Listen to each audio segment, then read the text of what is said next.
All right, I don't see the package here, Fester. Could I get the status of the package, please? No, you can't.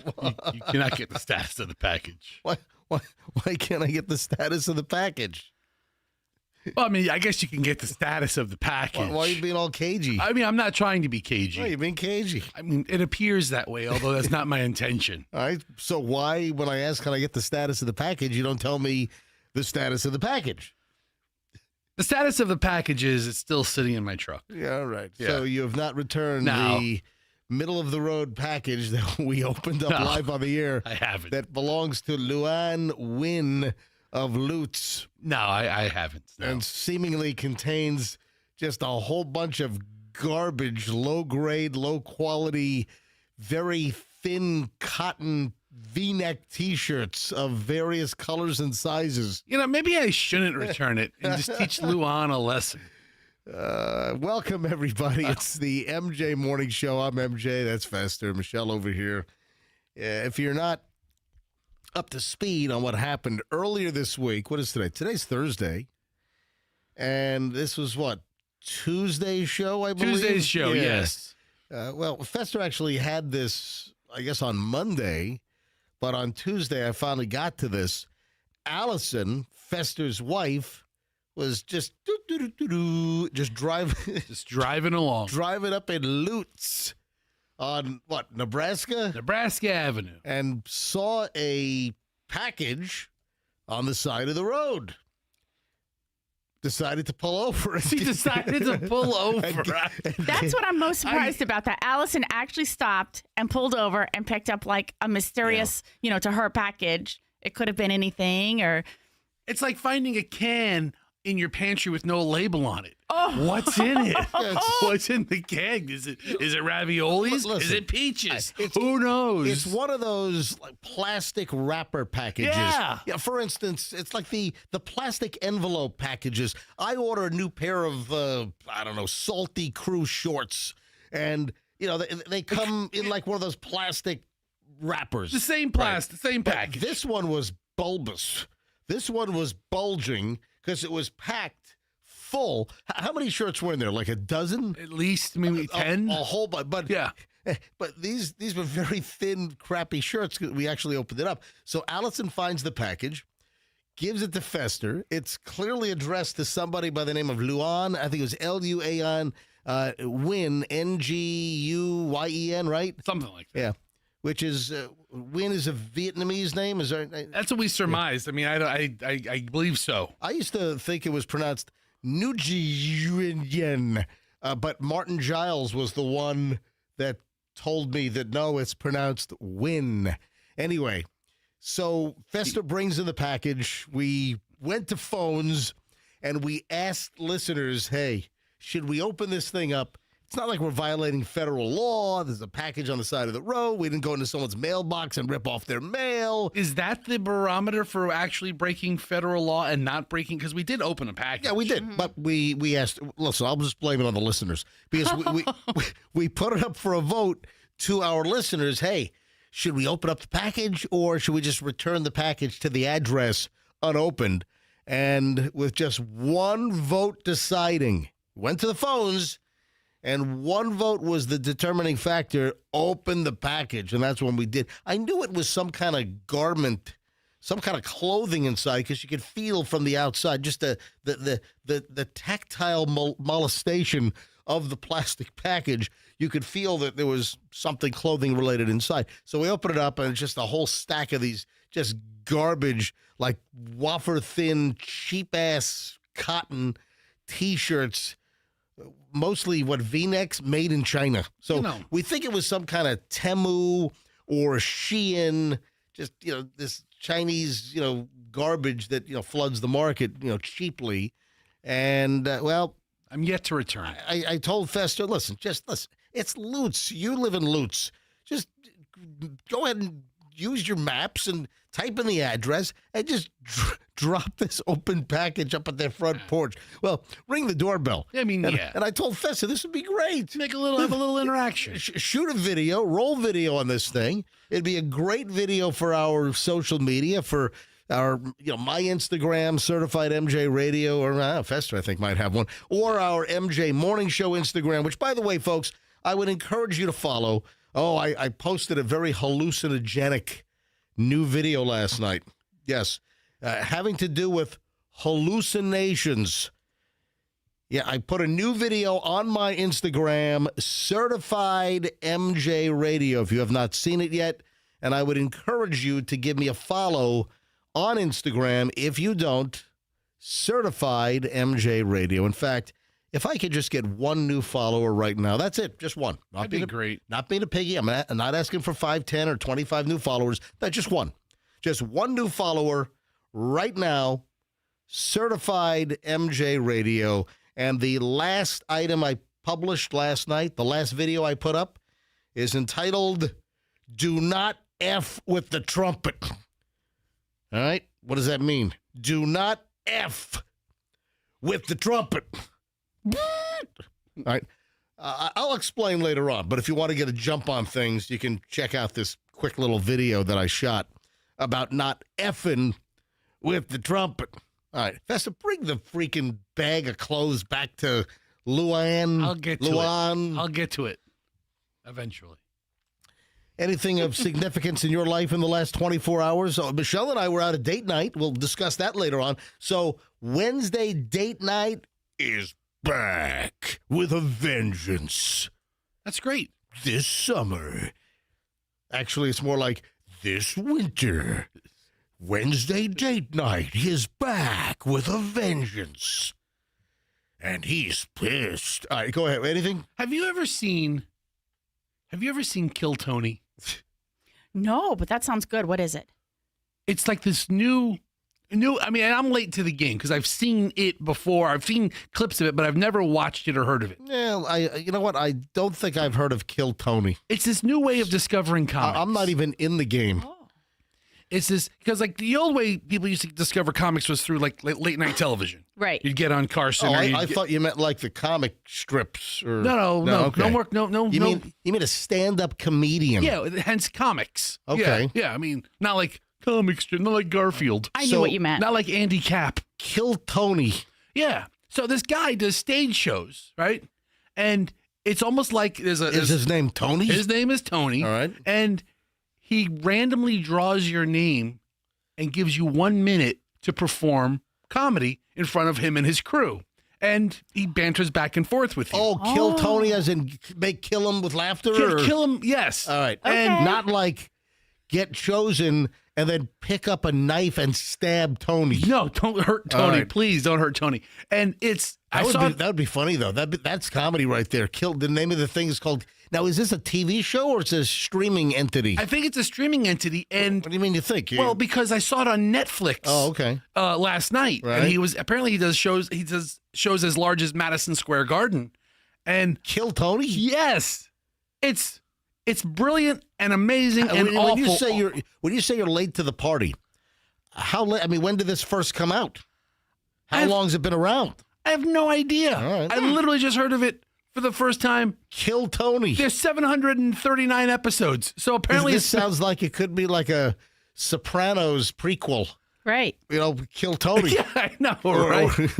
So last night I got roped into a 3-hour Kill Tony sesh Right. of him and his band of comics, and a lot of people they randomly draw amateur comics. And let me guess, some of these comics, some of these stand-up are just horrific. And it was so awkward that they were so bad that it was great because it was so awkward. I mean, I like awkward. Right. You know, and I'm like watching these terrible comics say the most awful things. For 3 hours last night, you ignored your family?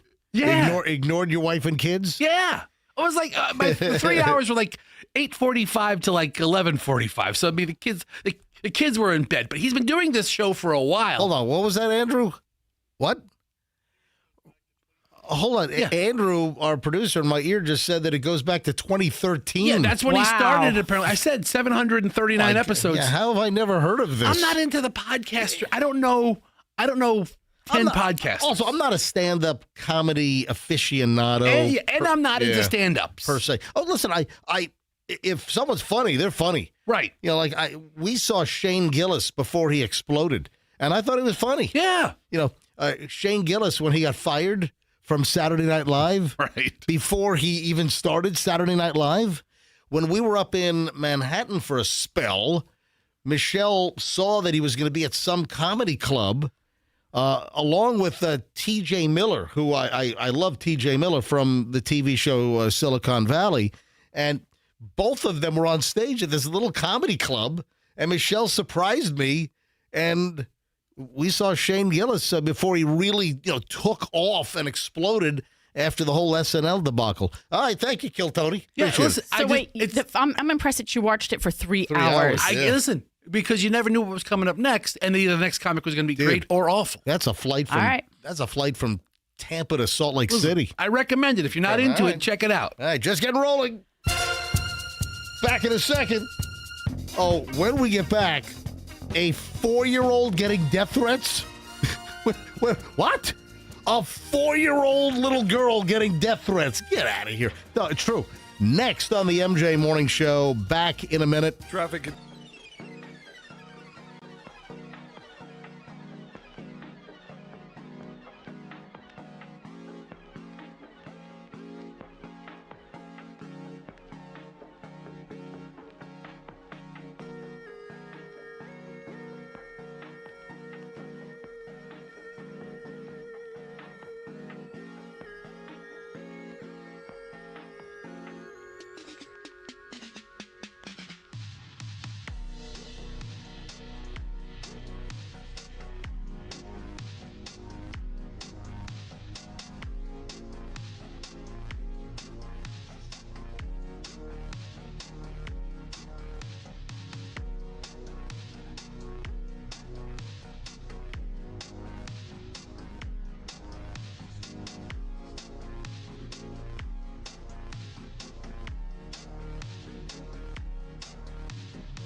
Myself yesterday. Welcome back, MJ, Fester, Michelle. I was a little aggravated with myself because I missed recognizing a certain day. Now, as you know, we don't do, today is National Blub Blub Blub Day. We should. But no, we should not. We should. No, Listen, if it comes up naturally, no. We shouldn't be so opposed to it. If there's something worth acknowledging, acknowledge it. Or if it is something of interest or something that I think brings an element of comedy to the program. So occasionally, there's not an outright ban on recognizing a national so-and-so day. If it's something we can use, I mean, I don't think every day, hey, today's National Hamburger Day, everybody. I don't like that. You know, you have some morning shows that are just formulaic. They're doing the horoscopes. Right. They're doing, it's National this day. I mean, hey, the 3 things you need to know today. Yeah. But I did miss. Yeah, we're not formulaic at all. Morons in the news coming next. Well, but that's the only we thing. have no plan. All right. That's the only benchmark we on the show. We pick and choose. All right, so but the stories change every day. Every day. All right. So the horrible scopes. I missed out on recognizing a certain national day yesterday. What day? Yeah. Well, I don't want to reveal it yet because I have accoutrement. I have support material that I'm still gathering. Okay. All right. So, and then this led me down a rabbit hole yesterday where I spent like an hour watching something. I'll explain later on with 7 o'clock hour, I don't know, probably when we do the hour and 20 minutes of nonstop MJ. So what national day did I miss? Because listen, every day there are websites that are like the National Day calendar, and every day of the year there are like sometimes 10 things that are part of that day, or the observance of this particular thing. There's a whole list of things. So it's not like one thing per day. That's what they need. They need like an international agency to regulate just one thing per national day. So I don't even want to know what today is. Don't even look. No, I'm not. Don't even look up Thursday, January 22nd. I'm pissed at myself because I missed something yesterday on Wednesday, January 21st. So I'll explain a little later on here on the MJ Morning Show on 104.7 FM, Q105. Hey, I'm trying to get a hold of Schreiner. He's the guy that does our traffic. Oh, how hard could that be? And I've texted him, and he's not responding. Andrew tried to text him and call him. He's not responding because people are concerned. I'm getting like email at mj@mjmorningshow.com. People are emailing, hey, what's wrong with your traffic guy's voice? Well, I think he got knocked on his ass by the flu. And it's taken him, that crap is going around. And it's taking a while. I mean, the flu symptoms go away in a day, a couple days. Right. So Michelle and I, we got the flu, and I haven't had the flu in decades. Michelle and I got the flu the week before our last week of the year. So our last show was Friday, December 19th. And the week prior, we had gotten the flu. And in fact, the week before, I took off Thursday and Friday. Mm-hmm. And when's the last time I missed a show other than regularly scheduled vacation? Like never. But the flu thing is going around. It's nasty. And there are people that are just being knocked on their butts by the flu. But it also varies. So I was foggy. My brain wasn't working right. But I did not have the miserable symptoms that some people are having. Because I'm hearing about folks that are knocked out of commission for like 7 to 10 days. I mean, they're inoperable. I mean, they can't operate, they can't function. Yeah. I know somebody right now that's doing some work for me, knocked out for like 7 to 10 days.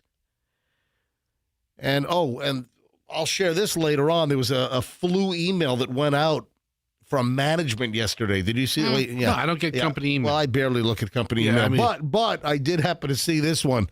But there was a big flu message that was sent out.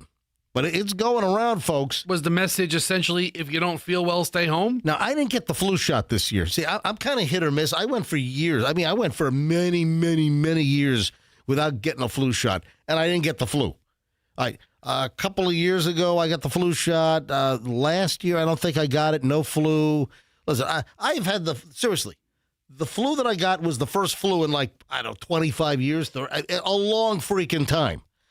But also, when I did get the flu, people say, hey, did you get the flu shot? I'm like, no, this year I did not get the flu shot. But I also read that the flu shot that was out for this year, that it kind of missed the mark, that not necessarily very effective this year. Great. Yeah, anyway. So I teased this before the break.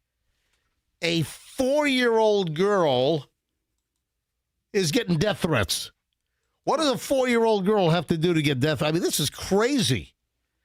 Do you know about this 4-year-old and her father that went viral for the NFL picks, for the end of the season picks on who was going to win? And this 4-year-old was kind of on a roll until she was not on a roll. And then I guess people were betting based on a 4-year-old's NFL picks. It's probably just as good as randomly picking teams anyway. Oh, people were very excited. Oh, yeah, the 4-year-old is picking the NFL winners. Oh, man, she's on fire. I'm winning money. I'm doing DraftKings. I'm doing Hard Rock. I'm betting up a storm. But then things turn sad for many, many bettors. Oh yes, the sad NFL on Fox injury music. Let's go to commercial. Fester has his thigh bone sticking out of his leg. Oh, it looks like a compound fracture. Yeah, it's going to be really bad. Oh, yeah. Let's go to commercial while the medical team attends to Fester. Anyway, so here's the deal. A 4-year-old girl from Southern California gained recent internet notoriety by predicting football winners on her dad's social media. And now she's facing death threats because of angry gamblers that are losing money now. I mean, come on. I mean, if you're really wagering off of this very cute little girl, Yeah. she's adorable. What started as a routine father-daughter social media act, a 4-year-old, a preschooler by the name of Reese Donatelli, and her dad, who's a radio personality in Southern California, Anthony Donatelli. Does he do the Anthony Donatelli show? We're back. We're back. And we're back. The Anthony Donatelli show. So I don't know much about Anthony Donatelli, but he's now saying that this thing is absolutely nuts. So he did a series on his social media called Trust the Toddler. That's brilliant. Yeah, that sounds like a good name for like medical diagnoses. Yeah, right. You know, Trust the Toddler. I have some of her audio. I pulled up the video of the kid. Yeah, I know. So hang on a minute. Fans were just thrilled watching the social media videos, and she would like grab like these little mini helmets on which team would win, like, you know, Rams versus what? Here she is. Yeah, 2 weeks ago. Rams and Panthers. Rams and Panthers. That was 2 weeks ago. Rams and Bears were last week. Give me a little bit of it. Roll the audio. Go ahead. Panthers, Packers, Jaguars, Jaguars, Eagles, Chargers, Steelers, Broncos, no, Buffalo, Bills. All right, so obviously They're all wrong. Well, the The 49ers lost. well, Patriots won. It depends where on the season they are. Yeah. All right, so These look like last week's game. they were thrilled. I guess she was on a roll. She was picking winners until she wasn't picking winners. And now, if you believe this, they're getting death threats. Because angry gamblers that went with a 4-year-old's little whimsical picks by deciding which little mini helmet that she liked better, right. decided what was going to win. It was based on like either color or, you know, she Design. she was interested in cheese. So, you know, whatever the orange helmet was or whatever helmet had like an orange, you know, within their team colors. That would be she's like, I'm feeling like cheese today. And so that's the color she picked. Yeah, or, she likes, you know, the helmet. She likes Kraft macaroni and cheese, so she picks the orange one. And it's a quick pick. It's not like she puts a lot of thought into this. Right. She's not breaking down who the running back is or what string quarterback will be starting. It's flippant. She's just going, Bronco! Yeah. Whatever. She has 2 little mini helmets. She picks the helmet up, and she's a cute little girl. And it's a funny video to watch for a couple of seconds. Not worth killing her for. Sounds like fun. All fun and games until she's getting death threats. Yeah. What the hell? Do we look up the father? What is Anthony Donatelli? What radio show does he do? Or, you know, what's his career? Does he work for a well-known radio station? He's all the air at K-Frog for nearly a decade. Anthony is a dynamic on-air talent whose charismatic presence has graced the airways of 95.1 K-Frog for nearly a decade. Where the hell is K-Frog? He's one half of the Kelly and Anthony of the morning from 5 a.m. to 10 a.m. The Kelly and Anthony show. They were recently nominated for worst morning show in all of Southern California. Stop it. No, they weren't. What does it say? With the Diarrhea Diaries coming up after Trust the Toddler. Hey, it's the War of the Roses coming up. It's the Kelly and Anyway, Anthony show. Listen, I'm sure Kelly and Anthony do a fabulous job. Actually, and his daughter's adorable. You don't know that, Festus. Thank Stop God it. for my daughter. Stop it. Please don't kill her. Anyway. I have no leave- idea if he sounds like one. Leave the 4-year-old alone. All right, when we get back, it's the morons in the news. I'm very happy with today's pile of morons. And it's next on the MJ Morning Show here on Q105, 104.7 FM. IDC, International Diamond Center. The question that they have for you is this going to be the year that you tie the knot or celebrate a very special milestone anniversary? My pals over at IDC International Diamond Center, they are loaded with the biggest, the best diamond selection anywhere, all shapes, all sizes. Nobody can compete with IDC as far as selection goes, quality, price. Their natural diamonds are the best cut, most amazing, dazzling diamonds with a sparkle that is unparalleled. Their prices will blow you away. And new for 2026, IDC has access to lab-grown diamonds. They work with a wholesaler, so if you are hell-bent on a lab-grown diamond, you want to save some money, IDC's experts can connect you with their wholesale source so you don't get ripped off sideways. Yeah, tons of rip-offs going on in the lab-grown diamond industry. So IDC has all the ring styles that women want these days, massive selection of Rolex pre-owned watches, IDC, beautiful showroom, expert guidance, non-commissioned salespeople, extreme quality and value. Tampa, Clearwater, Lakeland, and Sarasota. It's International Diamond Center, IDC, and tell them that I sent you, that MJ sent you. The Kemp Law Group is on hot legal standby.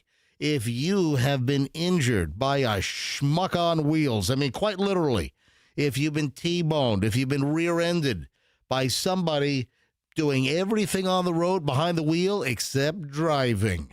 So if you've been hosed over, you've got a smashed up car, your back's jacked, your neck is all cricked, I mean, you've lost work, I mean, you maybe lack of consortium, you can't even get it on anymore. I mean, whatever the deal is, you deserve to be compensated, and this is where the Kemp Law Group comes in. Same thing with a fall.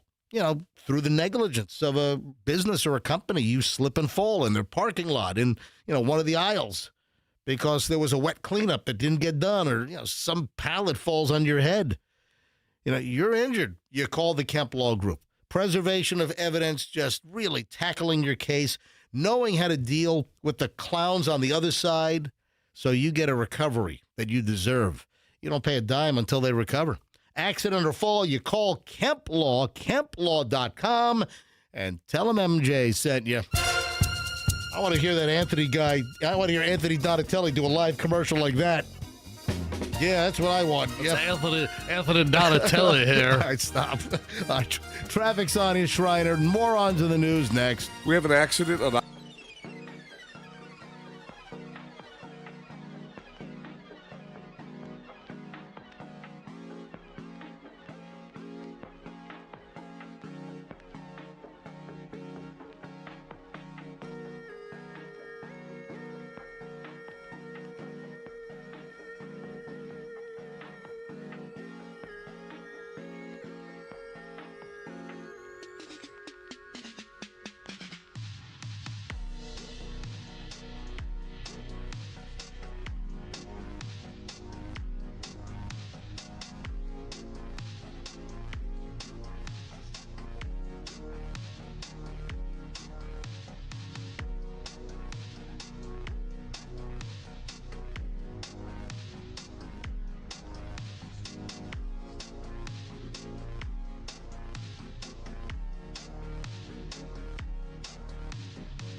Ready to just dive right into the early morons in the news, and I still am, but I just want to grab a phone call first. Oh, it's South Tampa Trey. All right. Yeah, I like when Trey calls. Usually Trey has something nice to add to the program. Trey from the hood. Trey, what's going on? Hey, man, good morning to you and Fester. How are things south of Gandhi? How's the SOG going today? Hey, we about to do our workout. Every morning we work out to your morning show, Well, dude. thank you, we buddy. go to Gaston Park, and we walk 9 miles around Gaston Park. Well, that sounds fantastic. Maybe I need to join you one day because I do my daily walks as well. Hey, man, Yeah. bring some pizza. But I just wanted to tell you thank you for being our morning coffee. You are welcome, Well, sir. thank you, Trey. So what? We love you, and Fester is crazy, and man, listen, we laugh. We all, link in when we walk, and we listen to you. Y'all are crazy. Well, thank you. You didn't mention Michelle. Do you have any thoughts on Michelle? She has the best laugh Oh. ever. Whoa. When she laughs at a joke, that's the best laugh ever. Well, thank you. Because she makes the jokes funny, and it's just funny. Y'all are just great, man. That's all I got to say. Well, All Trey, of y'all. And I think putting Michelle on that show is the greatest thing y'all ever did. Yeah, we're awfully proud of that accomplishment. yeah, it was just an accidental. It was just a fill-in deal. It's like, hey, Michelle, just come in for a couple of days, and here she is a year later. Yeah, getting paid I'm going to start a zip. GoFundMe for her. Yeah. Oh, thank you. You know Thank what? you. You know what? Listen, Go fund Michelle. save your time. Go- Trust me. Go fund Michelle. But I love y'all, man. I know y'all got stuff to do. I love y'all. I'm sitting here stretching. We about to work out. So All right, Trey, we love y'all, man. thank you, buddy. Have a great stretch. Have a good walk, and thanks for listening, man. Appreciate it. Yeah. Well, that was lovely. No, don't pull a hammy. A hamstring? Is that what they call it? Hammies? Are you ready for this? Hey, Michelle, what was this? Do you remember I laughed out loud? I'm doing prep last night. I laughed out loud. Do you remember what? And then you said, hey, what's so funny? And No. then I told you what was so funny? No, I already forgot. The snowplow driver. Oh, yes. Now I remember. Yeah, What happened? Yeah, so there's a lot of snow in the news. You know, there was snow up in the Panhandle a couple of days ago, That's right? right, yes. You had snow up. Then you've got this winter storm that's going to cut across like the center of the country. And Julian's like, hey, we're going to have 14 inches in Central Park. And, Chloe's going to get all blasted up in Hartford, Connecticut at UConn. All right, so the snowplow driver up in New Hampshire. So I'm just doing my prep last night, and then I just start laughing out loud. Snowplow driver smashes through a house, and you're not going to believe what he confessed to law enforcement. He told cops that he snorted, quote, 3 bumps of cocaine before operating the snowplow on a, I'm sorry, it was Connecticut. Did I say New Hampshire? You did, but- Yeah, I'm sorry. I have another New Hampshire story. One of those states. So it's New England, okay? Yeah, I mean, All right. come on. So the snowplow driver told cops he did 3 bumps of cocaine and then blacked out before he veered off the road and smashed into a porch and a garage with a snowplow Look at this damage. up in Connecticut. The house security camera the doorbell cam caught it all. Oh my God! The guy left like a 500-foot trail of destruction. That's what you want to do. You want to put a guy behind the wheel of a truck with a giant metal blade or scoop up front after he's done 3 bumps of cocaine. Yeah, apparently this guy was like, one of those private snowplow guys. Yeah, it's not like he was driving a city or a county snowplow. But he might be contracted to clear a couple of roads or a couple of off the beaten path roads. But he smashed into a garage and destroyed a car inside. I mean, Mark Keene, 46, veered off the road during what was supposed to be just a regular snowplow job. He was doing driveways, and he lost control after he blacked out, and he told police he admitted that he had just done 3 bumps of cocaine. You know, that's what I want. I want a heavy equipment operator to be doing bumps of cocaine. Yeah, so much white powder involved in this story. Yeah. Isn't like cocaine called snow? Well, that's clearly the joke. Yeah, I mean, that's the... Yeah, wrong white powder, sir. No kidding. Yeah. Yeah. Smashed through the garage door, smashed through a stone wall, clipped another house's porch. He pushed a car parked in the driveway through the door into another car in the garage. Wow. So, yeah, there was a red car in the driveway. He barrels into the parked car, smashes that through the garage door, and flips it on top of a car parked inside the garage.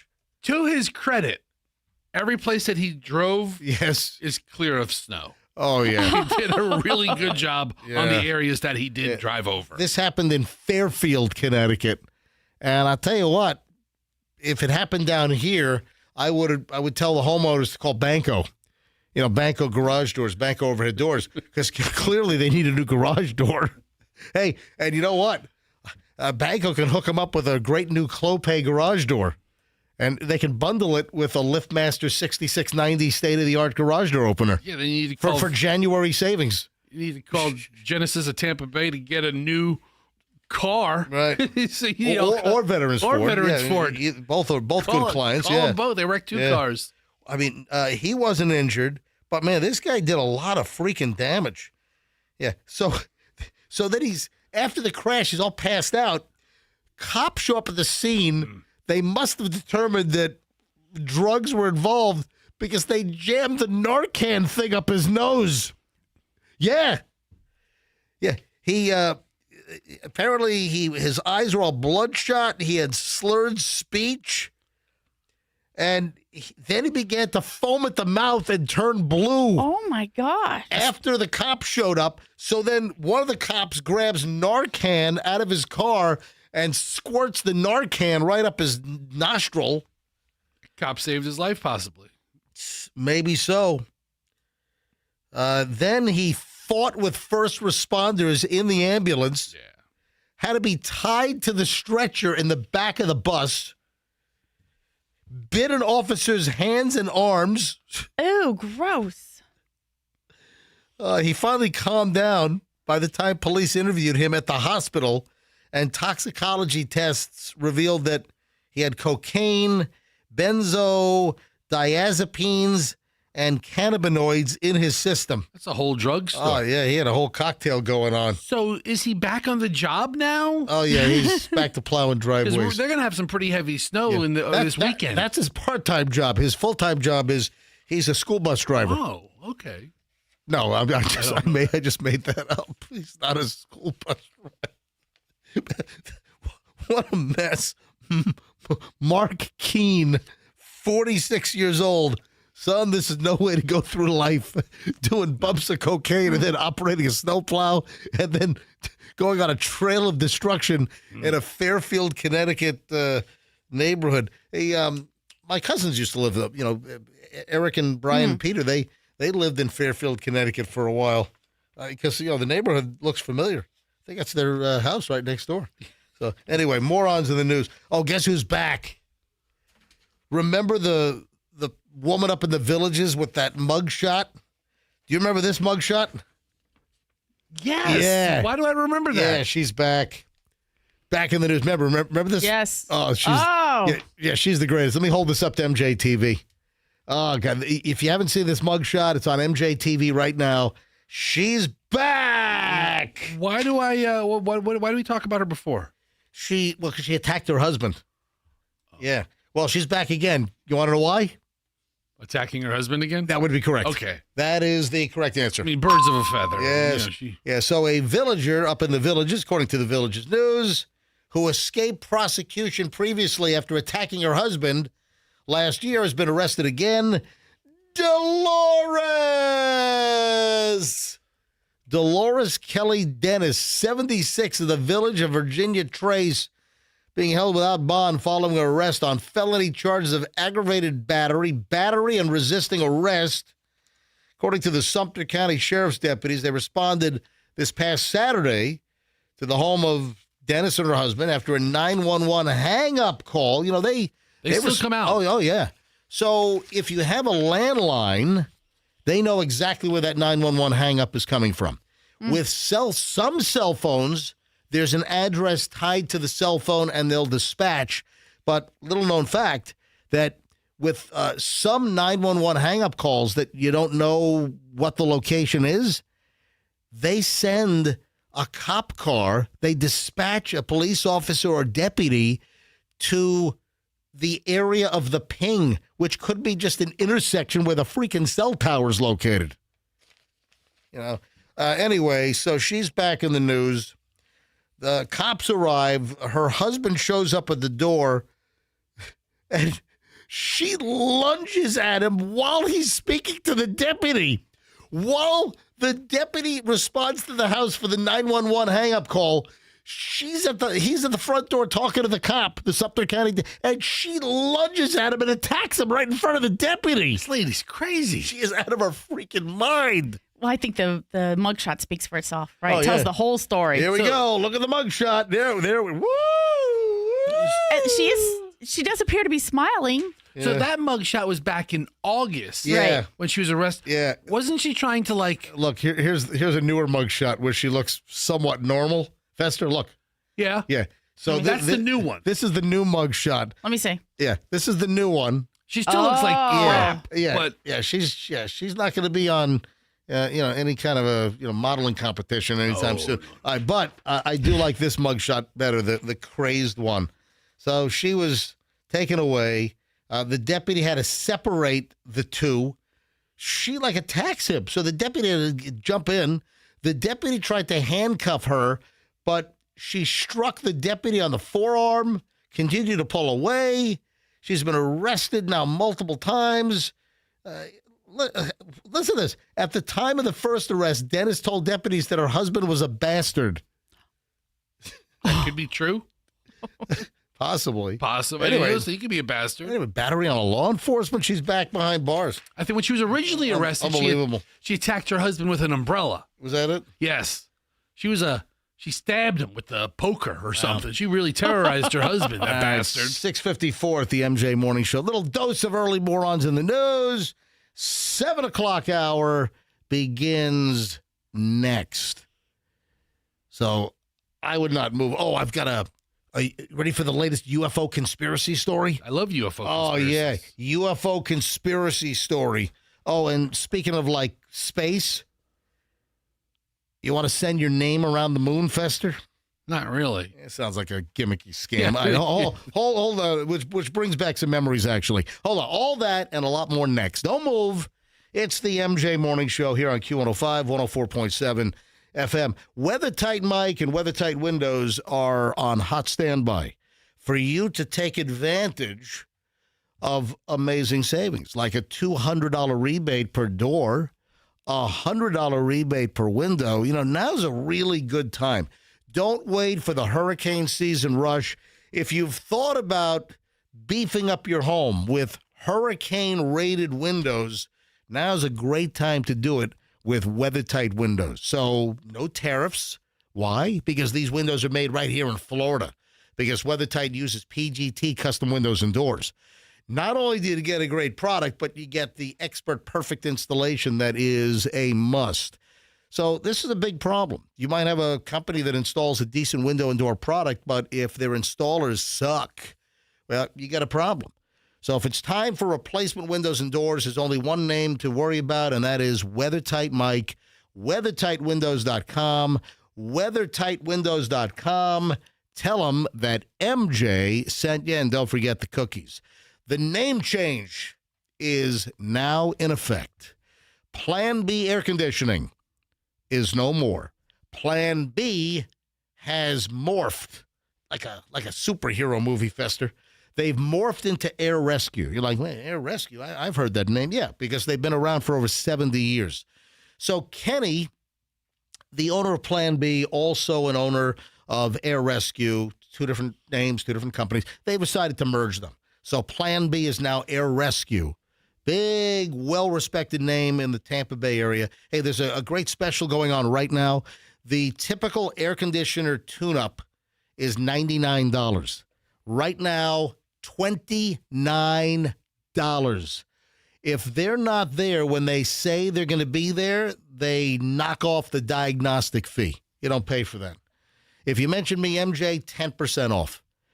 Air Rescue for any air conditioning issues, airrescue.com, or the phone number is 888 Never Wait. Tell them MJ sent you.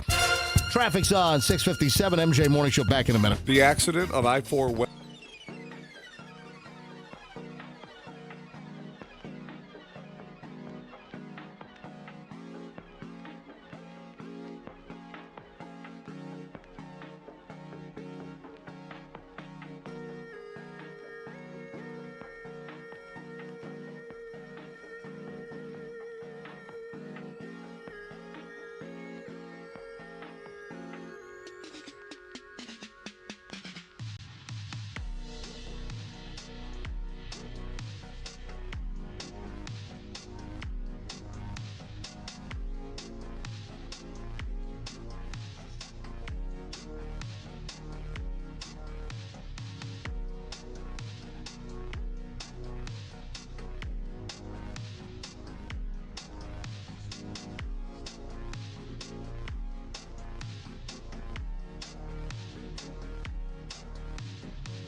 You're most likely going to hit up the pizza box this weekend sometime. Fantastic. Yeah, Oh.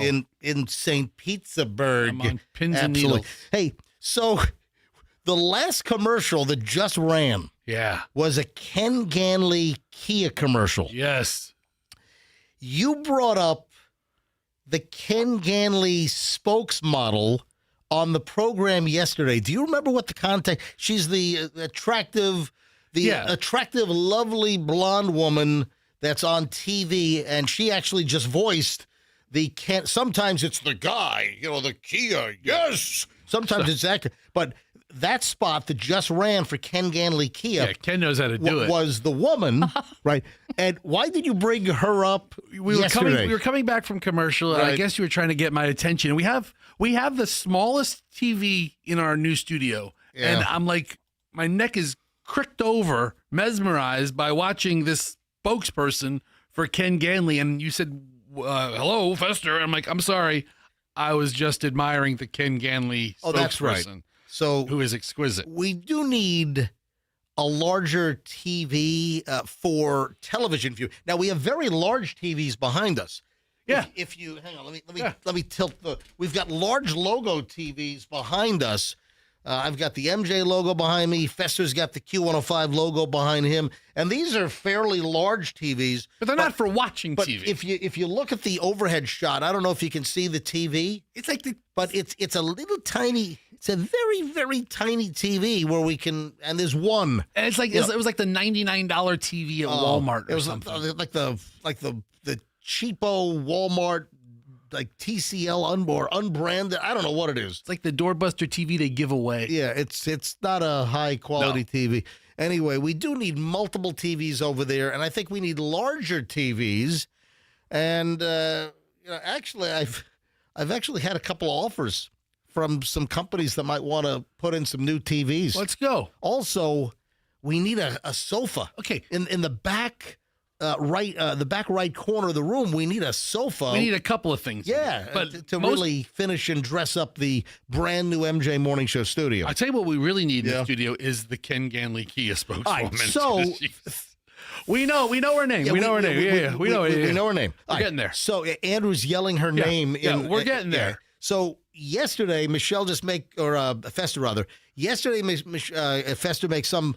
Why am I saying Michelle? I don't know. I know. Yesterday, Fester makes just a comment coming back from commercial break. A complete comment of and admiration. He's staring at the Ken Ganley Kia spokeswoman, whose name is what? Mackenzie Roth. Mackenzie Roth. So later in the day, somebody was listening to the podcast, and I get a text about, 6:30 in the afternoon Right. to her Instagram. And he goes, "Hey, this is the person you were talking about today. She's a professional model and spokesperson and has a very active Instagram. And she's great." I don't know what to say. Fester's a big fan. So She just got a follow from me. somebody sent Fester a link to her Instagram, and she's got some images where she's in like sexy lingerie. Oh my God. If Ken Ganley wants to sell those Fortes. I'm telling you right now, Ken Ganley needs to put her on TV next in that black lace lingerie. Oh my God. Look at this. Here she is Get at the up. Laker game. Here she is in a bikini. bikini. All right, so does she live in L.A.? So it looks like Because- she's from Los Angeles, but there's several posts on her Instagram where she's clearly in Tampa. Oh, yeah, there's a video of her walking down Bayshore Boulevard in Tampa because you can see the balustrades. Here she is at the Channel 8 complex. Yeah, she's doing something at Channel 8 downtown. But Yeah, but we are fans. listen, Ken Ganley, get her out of the dress and let her do the bikini stuff that she has on our Instagram. I mean, it's almost summer Yeah. here, Ken. Yeah. Or the lingerie. Hey, Valentine's Day. Yes. Do a Valentine's Day spot with her in red lace lingerie. That's what. So what's on the hood of a Kia Sorrento. There you go. So What's her Instagram account? What is it? It's Mackenzie Roth, but she spells McKinsey a little funky. Yeah, so McKinzieRoth.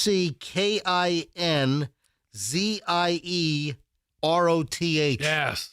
She's got 608,000 followers on Instagram. Yeah, well, Son of a... I'm sitting here with 27,000. you put yourself in know this what? outfit, you probably get a lot more. I'll tell you what. Hey, Michelle, find me a nice bikini. Okay. Find me a nice lingerie getup. I'll take pictures and I think you might go into the negative if you did that. You'll lose my follow. You start with that crap. all right, so there you have it. Hey, I mentioned this UFO story. And Fester, you like a good UFO story, don't I'm you? into them. I don't believe them, but I love hearing about them. All right, well, what do you think about this one?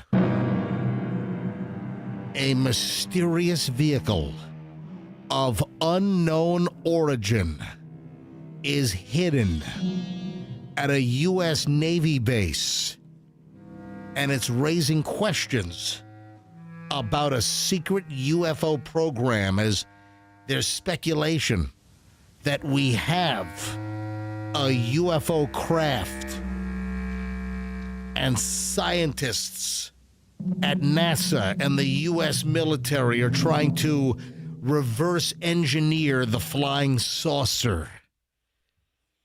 You don't believe it? A mysterious UFO has been allegedly stored at a little-known U.S. Navy base on the East Coast for decades as the military continues to reverse engineer its secrets. A new report is out claiming that Naval Air Station Patuxent River, that's Maryland, better known as Pax River, has kept an exotic vehicle of unknown origin secretly housed there for decades, maybe even since the 1950s. I wonder if this is like a Roswell kind of spin-off rumor. And then wasn't there some kind of story of an alien craft and alien bodies? Wasn't there a movie? Yeah. Wasn't there a movie called Hangar 51? Yeah, I think it was an old movie called Hangar 51, and there was also this rumor that what's the big Air Force base in Ohio? That there was an alien craft kept there. Anyway, it's circulating back around. There are new stories coming out on this old story that we have a. Was it Patterson? Wright-Patterson? I think it was. I think it might have been Wright-Patterson Air Force Base in Ohio. Is that in Ohio? It's in Ohio. Yeah, it's in Ohio. That's the only parameter I use to search Air Force bases. Yeah. Ohio. Yep, there you have it. So a heads up on that. And then... we got to have UFOs somewhere, right? Somewhere in one of these... No, we don't. Somewhere in one of these locations, there's probably an unexplained craft. No, we you don't. Think so, Fester? No, we don't. We don't have to have UFO. Also bodies that have been dissected and... Why don't they release everything they have on it? Why don't they either put end to the speculation? Yeah. That and all of the Epstein files. I bet you we could get to UFO files before we get all the Epstein Oh, files. yeah. You're probably right. we can't even get all the Epstein files. Let's call Pam. Yeah. Let's have her release those files. The UFO files. Listen, apparently they're still sitting on like over 1 million Epstein documents or whatever. Probably sitting on 1 million UFO documents. So hang on. Let me just address what you just said. Yes. I do not think we're in possession of any alien craft. Really? But, yes. No, hold on. You think we're in possession of alien spaceships? Why don't you think that's possible? No. It's possible. I'm just telling you. Okay, so you just said it's possible. Listen to me. He doesn't think we actually do. We don't. I don't think we have any alien craft from another galaxy, whatever, in our possession. Do I think that there's alien life out there? Abso-freaking-lutely. Without a doubt, there's life out there somewhere, 5,000 light years, wherever it is, there is absolutely life out there. Do I think we've been visited? I don't think we've been visited during the times of humanity. I mean, earlier maybe. Who knows? I mean, the During the times of humanity, you don't think we were visited? How about the times of the dinosaur? You think they were hanging out with Tyrannosaurus Rex? Possibly. All right.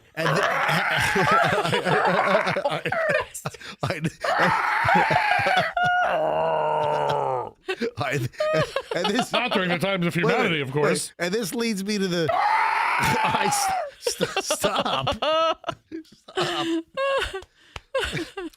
I think you've entertained Michelle. That's my sole objective. Are you ready for this little racket? NASA's upcoming mission is offering to send your name around the moon. Yeah, for how much? Oh, jeez.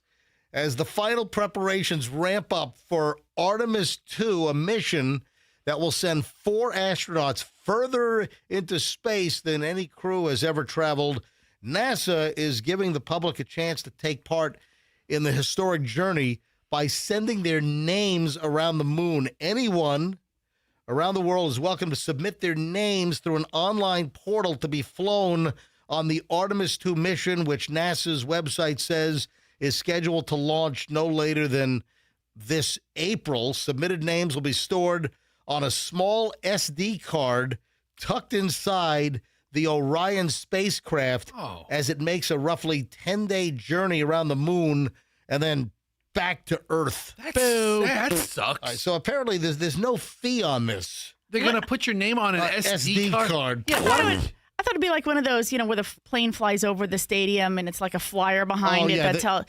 They'll drag a banner behind the spacecraft. Yeah, I didn't think it was a banner behind the spacecraft, but why couldn't we couldn't we take a Sharpie and write our name on the outside of the rocket? There you go. Capsule of the rocket. Or I would do that. Or you know what? Submit your name, and that little artist at the fair will write the name on a grain of rice. You ever see those rice writers? Yes. You know what I'm talking about? Mm-hmm. Like at festivals and fairs, there's a booth. Hey, get your name written on a little bitty grain of rice. How about that?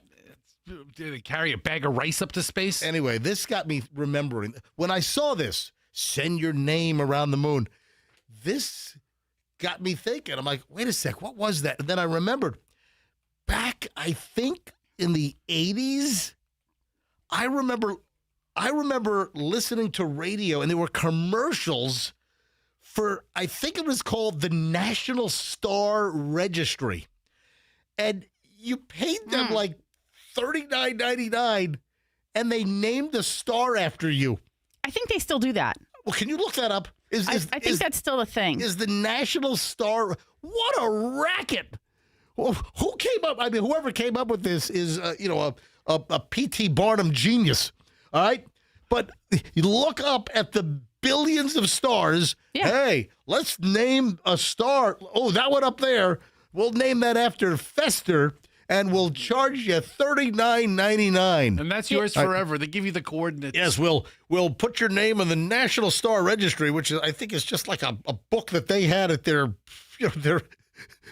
strip center office somewhere, right? And then, and then I think they sent you a certificate. Yes, you get one. Give a unique gift that shines forever. Oh, is this still in business? Star registration. Is it really the Yes, name a star that is visible from the United States or your chosen location, and you receive a beautiful gift set, including a personal star certificate.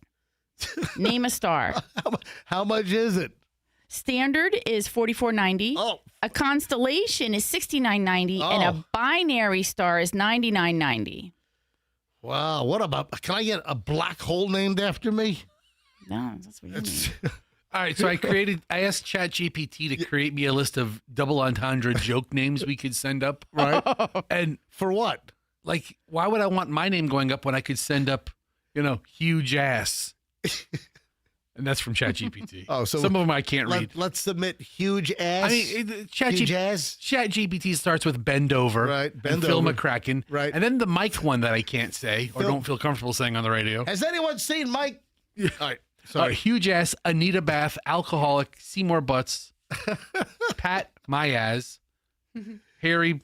Oh, I don't want to say that one either. That's it. But let's have those joke names go around them. I don't want my name going on an SD card. Hey, Michelle. Yeah. Is it still called the National Star Registry, or is somebody else just started another company picking up the old ball? Well, this one is star-registration.com.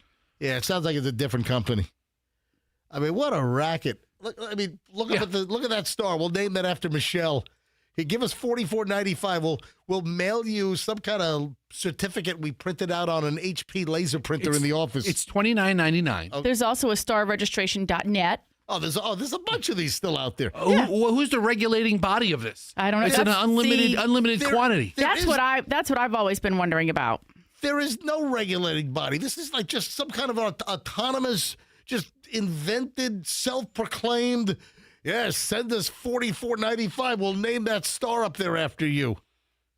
Oh, this one has like videos of people opening the certificate gift, and they're so happy. Oh, yeah. Look at, they're so thrilled with the gift. Yeah, be in the trash in 2 hours.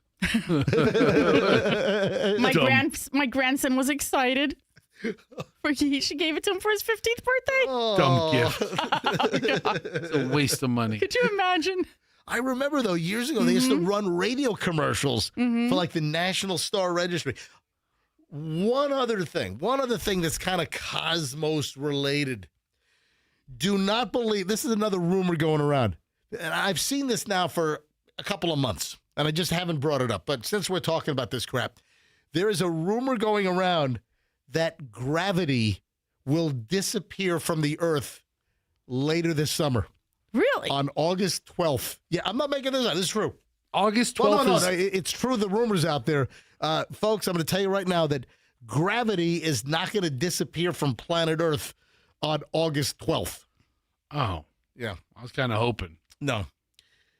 Conspiracy theorists are being told by NASA scientists that it's not going to happen. Yeah, this claim that gravity will disappear. Yeah. So the claim is, and I know I saw this for the last couple of months, and it turns out that I guess it began in late 24, and these wackos that think that gravity is going to disappear from Earth, they claim there was a leaked secret document revealing NASA's Project Anchor to prepare the Earth for an event so catastrophic that a reported 40 million people on Earth would die from the impact. That's it? Wait a minute. If gravity disappeared? Hold on. There's 8 billion people on the planet. According to this website, Unilad Tech, NASA speaks out on the theory of Earth will lose gravity for 7 seconds. Exactly 14:33 hours GMT. So that's 2:33 GMT, 14:33 hours, or 9:33 in the morning Eastern time on August 12th that we will lose gravity. So like for 7 seconds though, because like what like your backyard pool is gonna float, and then after 7 seconds it's gonna land on top of you and you're gonna die. Oh, how do 40? Well, the claim million is people die. Well, because if gravity disappears for 7 seconds, then people would potentially get elevated or lifted, and then when the gravity comes back, then they would just fall. They would just plummet. so we should be either laying on a bed, like on a mattress, or on a trampoline. No. When this happens, because you want when you come down, you want to land on. No, you got to get strapped to a wall or something. Oh, That's it. You want to grab a tree. Oh yeah, you strap yourself. Yeah. Yeah. You know what? Get some ratchet thing. Get some ratchet straps. Yeah. Tie yourself to a flagpole. They those ratchet Fester. Those ratchet straps are on the interstate when I'm driving every day. We should stop and get one. It's every day I'm on the interstate, I see ratchet straps like in the middle of the lanes. You know, between now and August 12th, you could probably pick up like 200 ratchet You know straps. what? You got to be careful because those metal buckles, they'll F up your car. They'll get all twisted up in the axle and everything. Man, you know what else they'll do? Yeah. Hold you down when the gravity goes away. Here we go. All right, we're stopping now. We're pulling over. Whenever I see a ratchet strap on 275, we're pulling over now. All right, 7:21 at the MJ Morning Show. When we get back, an hour and 20 minutes plus of nonstop MJ. Oh, Michelle's got a new description of me. Oh. Yeah. Oh, yeah. There's a new one. Oh. There's a brand new one. Also, Fester wants to delve into the inheritance question. I think it's fascinating. You brought it up yesterday toward the end of the show. Something came up on the show regarding inheritance, and Fester said, we got to do that. And listen, we're loaded. Do not miss the long segment over an hour and 20 minutes of nonstop MJ begins next here on the MJ Morning Show on Q105, 104.7 FM. Veterans Ford. My friends over at Veterans Ford want you to tackle January with a vengeance and take advantage of some amazing offers over at Veterans Ford. You want to hear about a lease deal that is just unbelievable? You can get into a brand new Ford F-150 STX for a lease for just $489 a month. That's it. $489 a month. It is sign and drive. There is no money out of pocket. It's not like one of the lease deals where, $4,565, down. No. This is sign and drive. You don't pay a dime other than the lease cost. This is a no-brainer. If you want to buy a vehicle, there's 0% financing on a whole bunch of vehicles. You've got rebates up to $7,000. You've got a service department at Veterans Ford that is second to none. People love their service department, and it is intact at Veterans Ford. Linebaugh and the Veterans Expressway, and, of course, tell them that MJ sent you. Banco is the company you need to bank on when it comes to your garage door repair, garage door opener repair, or if you really want to jam up the curb appeal of your house. And there is an awesome bundle-up deal for January at Banco where you could get a new hurricane-rated Clopay garage door and then bundle that with a new LiftMaster 6690 technology-laden garage door opener. I'm talking about the 360 light camera or the 360 light rings. I'm talking about the 360-degree camera. I love it. I have these LiftMasters in my house, and I can see who's opening my garage door. I get video. I get sound. I've got the app where I can close or open my garage door from anywhere on the planet. And right now, save 10% when you bundle a new Clopay garage door with a LiftMaster 6690 garage door opener. Love Banco. Any service problems, broken spring, whatever it is, you can bank on Banco. BancoDoors.com and tell them that MJ sent you. How about starting the new year off stress-free and sell your home with Mark Spain Real Estate's guaranteed offer? You'll save time. You'll save money because time is money, and you'll make the most moolah and eliminate the hassles. MJ here for Mark Spain Real Estate, and I can't recommend them high enough. How about getting a hassle-free, all-cash, strong offer for your home and skip all the hassle of showings and making sure the place is clean? Mark Spain Real Estate has ranked on the Inc. 5,000 list of the fastest-growing companies in the U.S. for an 8th straight year. What do people say about Mark Spain? Well, how about Richard, for instance? Richard says Mark Spain Real Estate performed a miracle for me. I was very pessimistic after another realtor failed in selling my home over a 6-month period, but Mark Spain Real Estate had an offer within a few days. The process could not have gone smoother. That's according to Richard. When it's time to sell your home, folks, you want Mark Spain Real Estate. MarkSpain.com. Get a guaranteed offer at MarkSpain.com on your home today. MarkSpain.com, and start packing. Traffic's on, then an hour, 20 minutes nonstop. MJ rolls next. Don't move. We have an accident.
7:30, MJ Morning Show, hour 20 minutes nonstop with me and Fester and Michelle right now. So date night was last night, and also during date night, Michelle bestowed me with essentially a new title, which I'll explain in just a moment.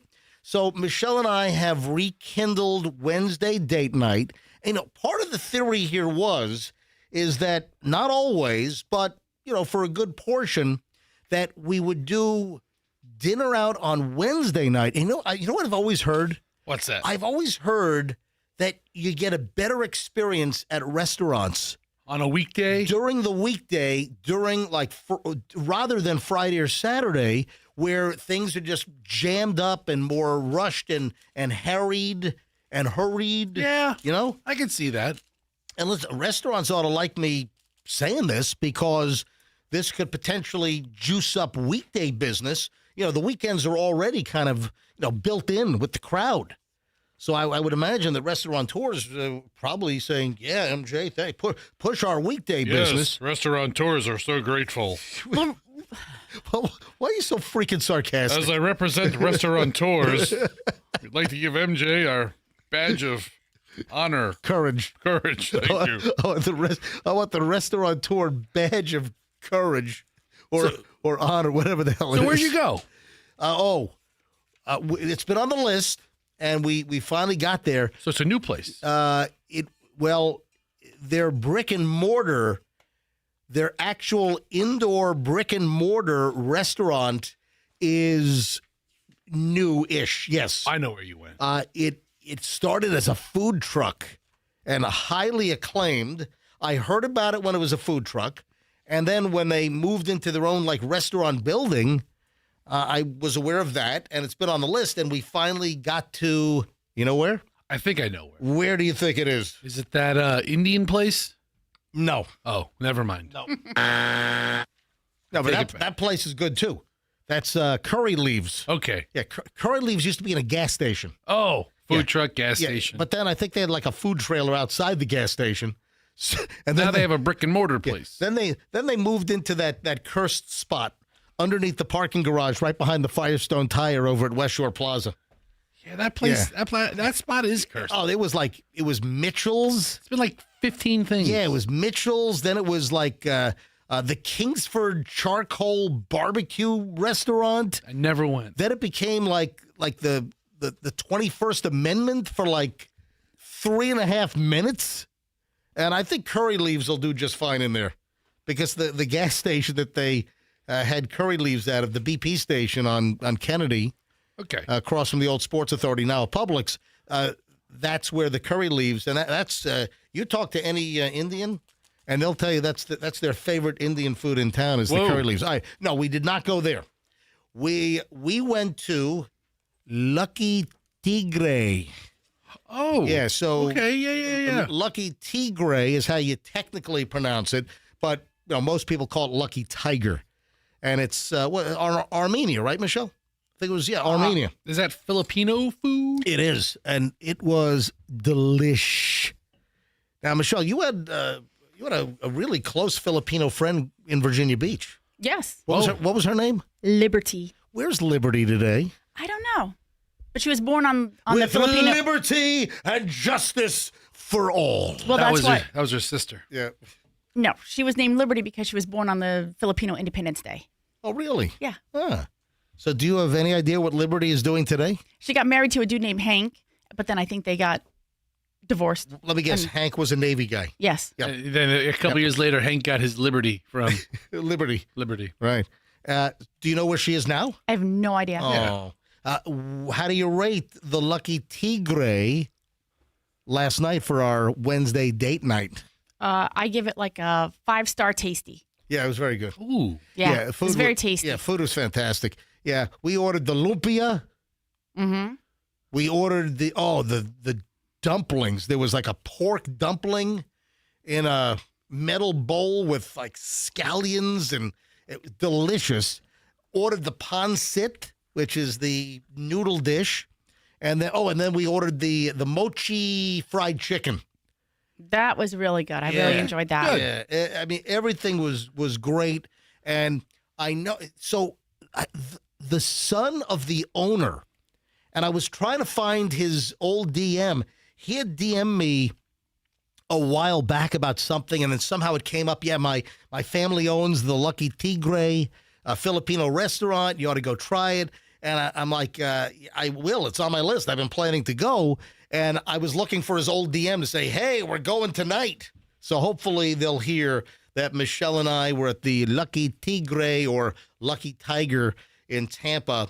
Actually, is it on Armenia or is it on Howard? So I think it's the 1901 North Howard Avenue. Anyway, Howard, Armenia. I always confuse Armenia and Howard. And It's on North Howard, 1901 North Howard all Avenue. right, it's on Howard. Okay. And It's on Howard? Yeah, Lucky Tigre, Tigre. Apparently it's on Howard. Yeah, and it's good. Thumbs up. So we're at dinner last night, and then she's saying this on the way home. Then as I get to bed last night, she also brings this up. And you know what Michelle says? Michelle says, you know that line from the movie, "You complete me"? Wasn't that from Jerry Maguire? It was. You complete me. There's Tom Cruise with his breathy. You complete me. So Michelle's got a new one for me. Michelle, would you like to reveal to Fester and all of those listening on 104.7 FM, MJTV, streaming, would you like to tell everyone how you've are you opening up food while I'm talking? What?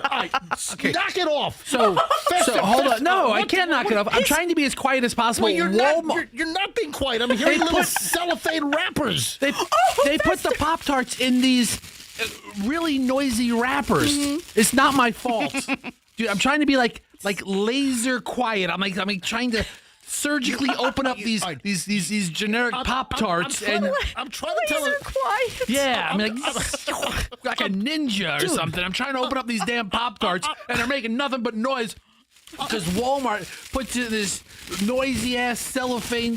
What is this? Is it metal? Is this metal? No, it's like Mylar. Mylar. Yeah, whatever. It looks like It's a dollar store balloon cut in pieces. It's the silver Pop-Tart wrapper, but Fester doesn't have the Kellogg brand. No, Fester has the Great I Value have the Walmart brand. It's a much better tart. And I'm trying to do content, and I hear little snack wrappers going over here.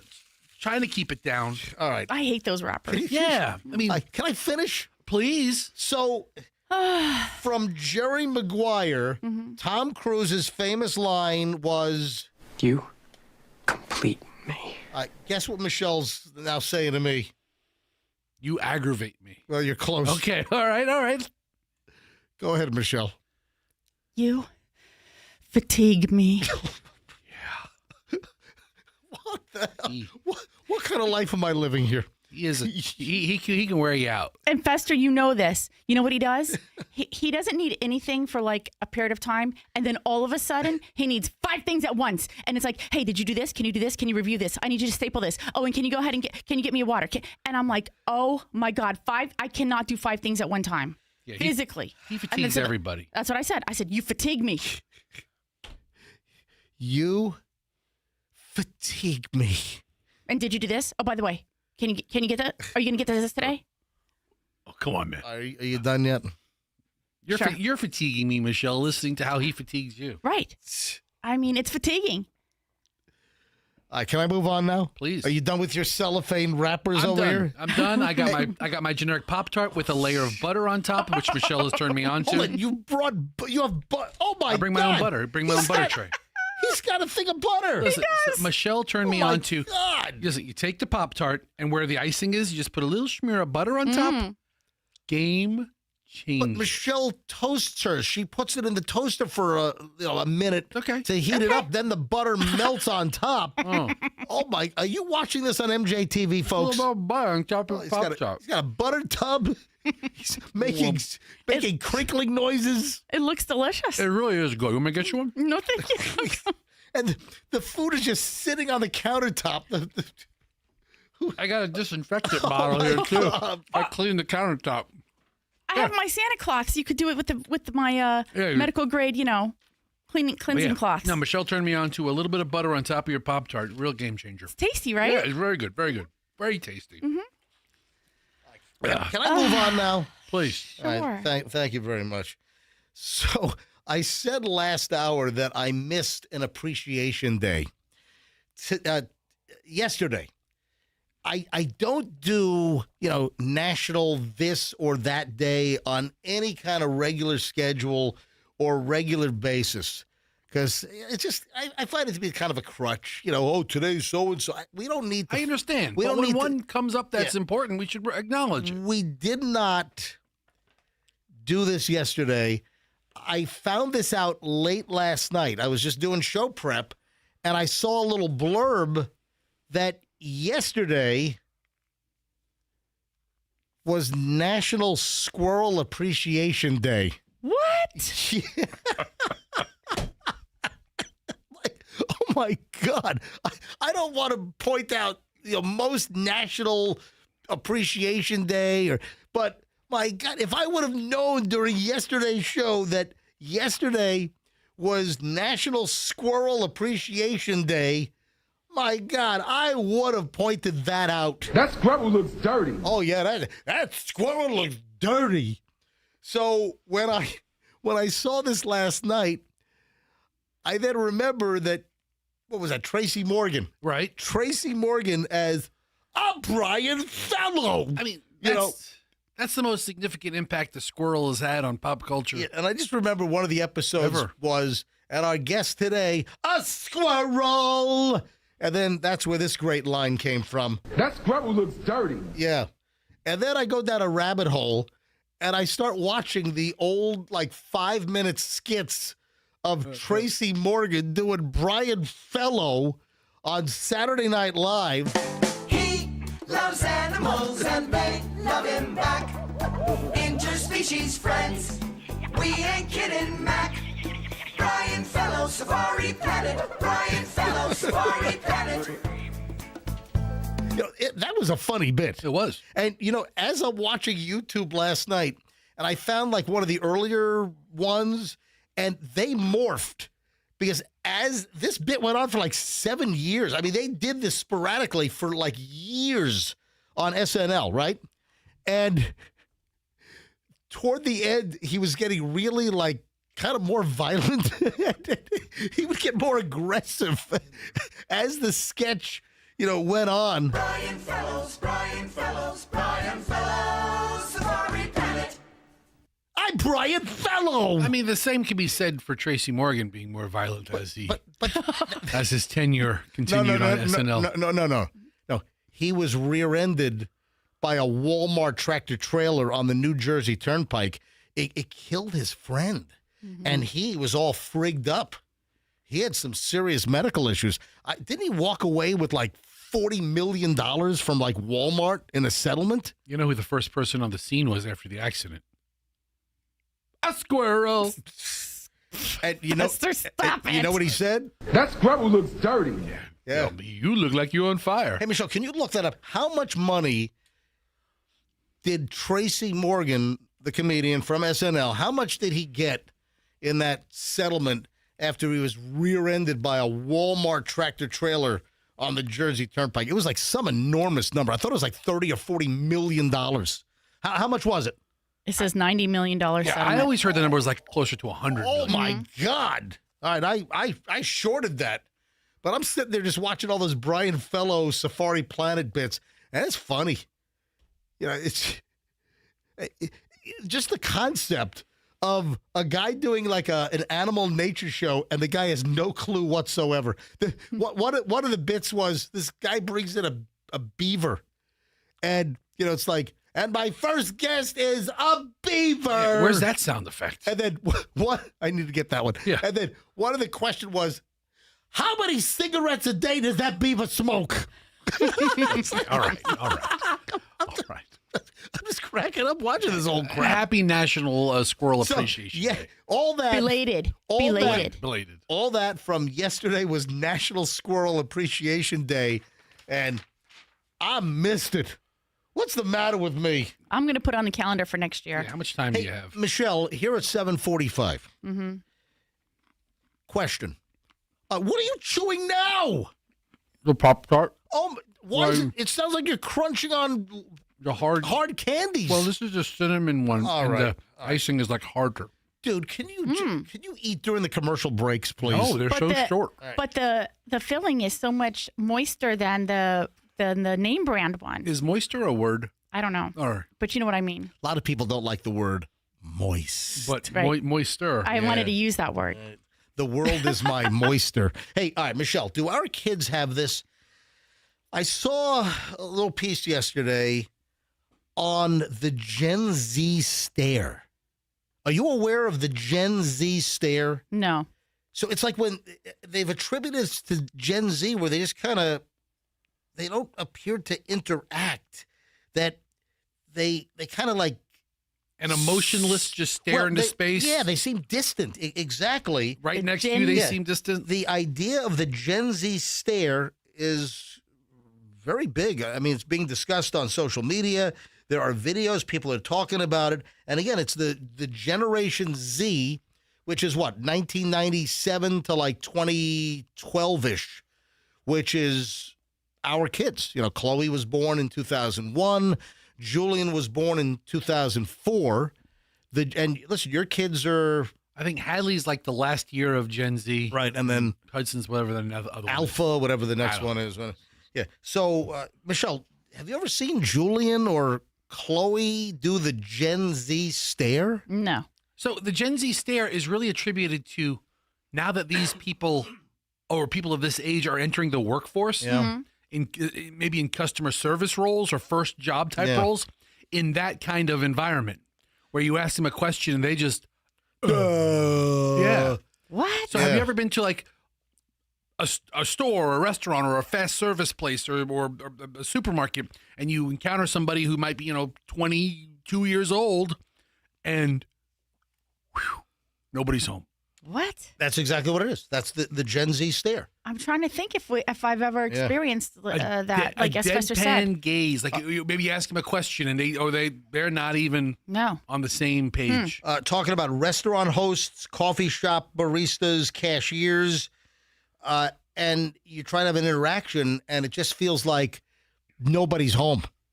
You know, it's called the Gen Z stare. So just pay attention. Those in that age group, maybe go to phones. You know what? Let me ask the question quickly.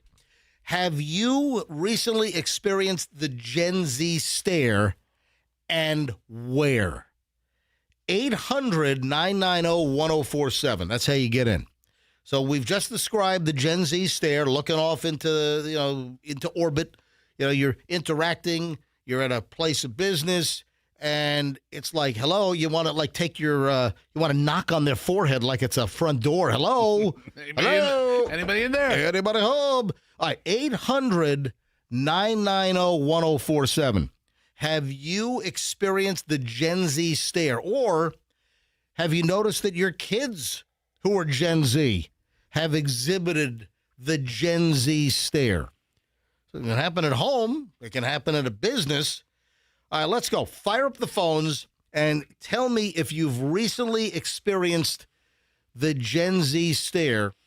You're asking a question. You're at a restaurant. You're at a place of business, and you're dealing with someone that's of Generation Z age, and it's like they're off in a different orbit or something. Blank expression. Yeah.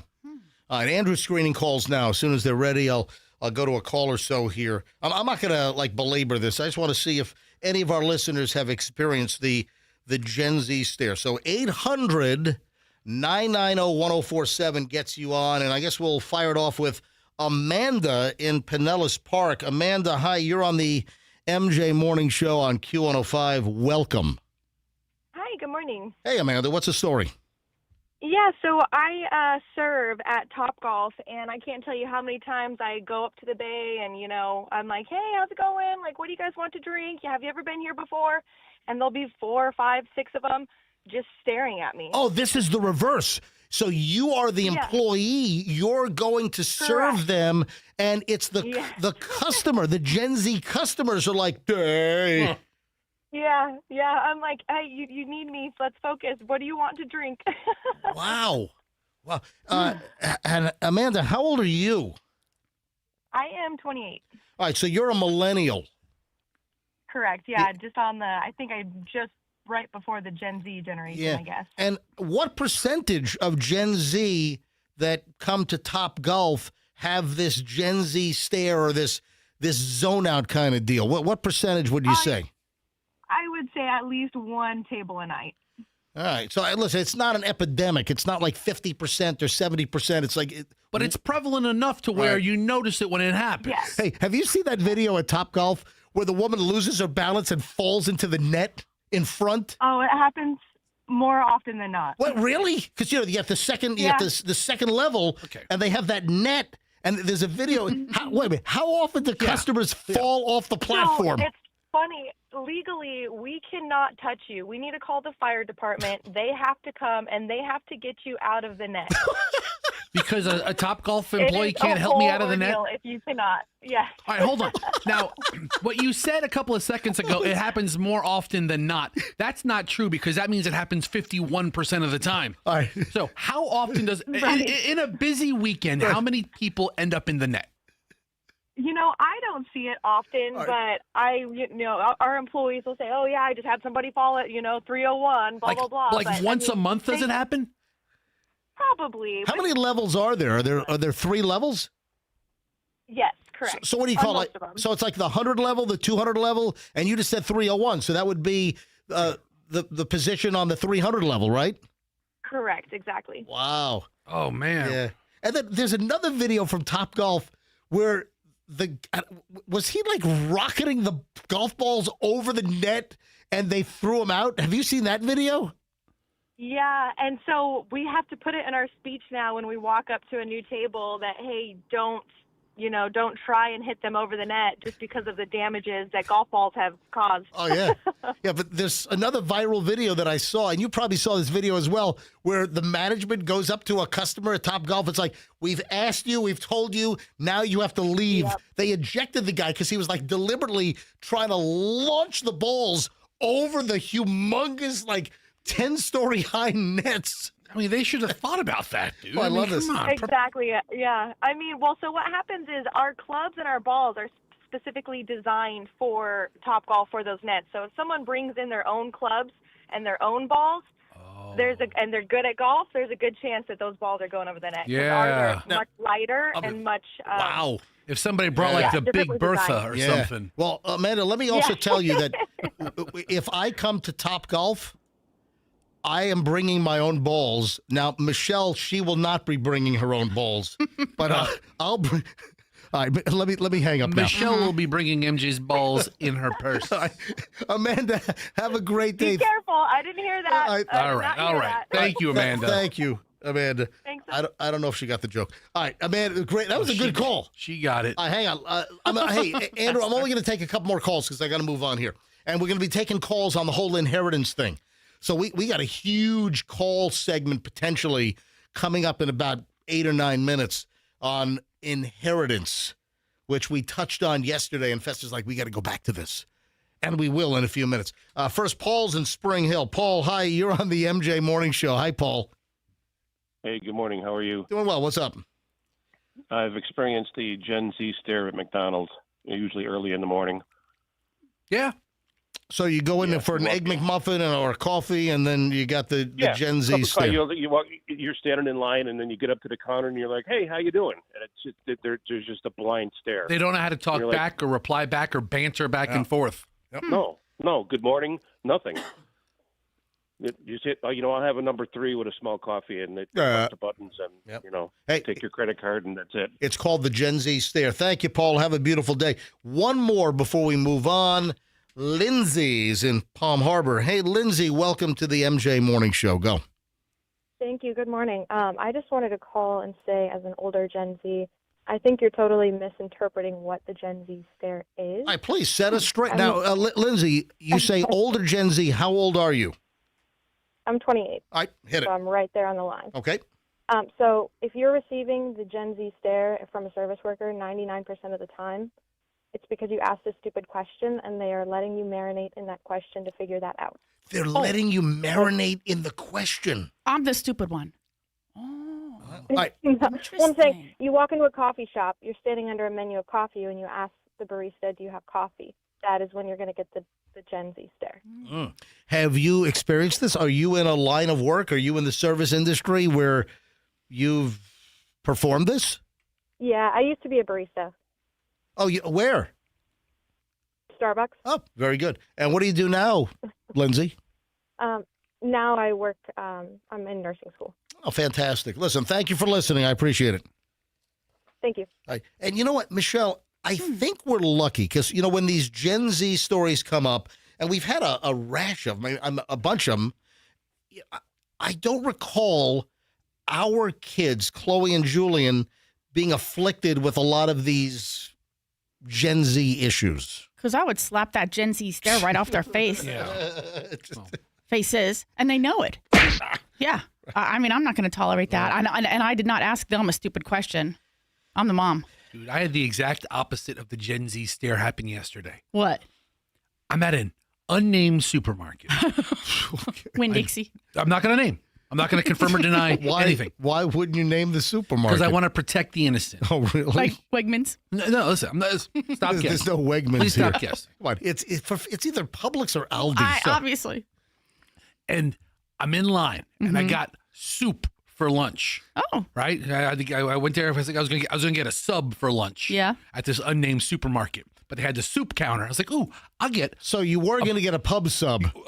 A sub. Anyway, I thought I'd try to trick him. And I get like the soup right in the little green container, right? And I put it on the conveyor belt, and the guy in front of me is buying like a bunch of like energy teas. Right. Oh. And they were like, I guess they were buy one, get one free. Right. And so. Were they a BOGO? Yeah, possible. And the cashier is like, oh, you must be thirsty, right? She's really chatty, and she's on the older side. And the guy's like, oh yeah, I love these things, and they're BOGO. So how could you go wrong, right? Right. I'm not acknowledging or interacting with them at all. And he says, I haven't had a drink since 2010, right? And I'm hearing this, and you mean alcohol? He hasn't had any alcohol since 2010, so he drinks these energy tea drinks. Oh, so it wasn't a hard tea. Yeah, right. It was not an alcoholic drink, but it was an energy drink. It had a little pep to it. And she says, oh, congratulations. Which, if you haven't had a drink in 15 years and you found sobriety, yes, congratulations. She says, I haven't had a drink. An alcoholic drink since 1980. And again, I'm thinking in my head, wow, that's a long time and a commitment to sobriety. And she goes on to say, oh, man, in 1980, I was into everything. Hooking. I'm freebasing. No, she goes, hold on. Hooking, prostitution. What? Alcoholism. Hold on, this is the Publix cashier? Yes. About to ring up my soup. And she's like, oh, man.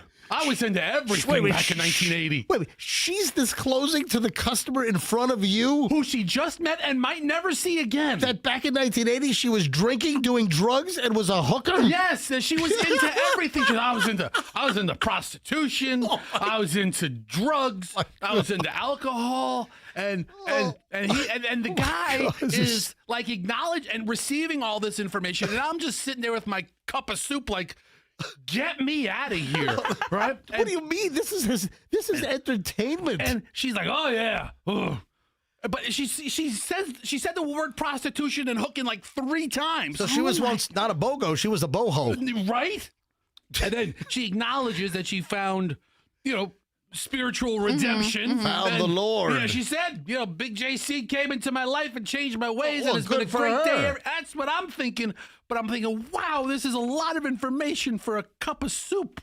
And they just did that. We did the story where they coached the cashiers on having more of a conversation with the people coming through the line. So she's doing exactly what she's been That's instructed to do. That's a lot of conversation. Yeah. So, and what did the gentleman in front of you have to say about all of this? It is like, reinforcing her, like, oh, that's great. Congratulations on your, almost 50 years of sobriety. Right. And, 45 years and blah, blah, blah.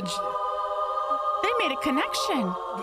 In 1980, she found him. And then I hope she listens to us and not like Joy FM or the new K-Love. She doesn't listen to us. Why would she listen to us? We would drive her to drinking again. No kidding. Listen there.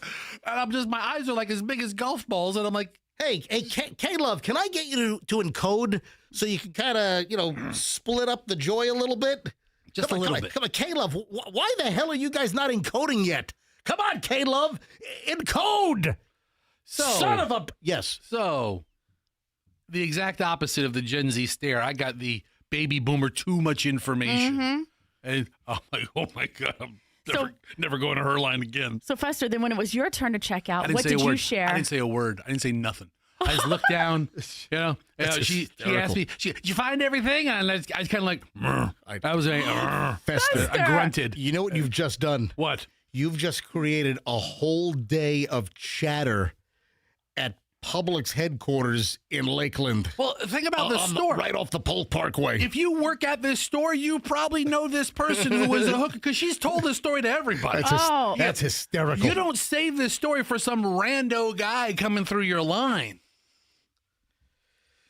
That's tremendous. Then I'm checking her out. I'm like, oh, a hooker 45 years ago. Huh? All right, yeah, you know what? I can see that. All right. I can see that. Okay. Yeah. You don't say. Hey, did you ever see that movie with Julia Roberts? Yeah, just like what was, she was the inspiration for it. What was that? Pretty Woman. Oh, Pretty Woman. Thank you. All right. Fester, it is 8:01. 8:01, yes. 8:01 at the MJ Morning Show.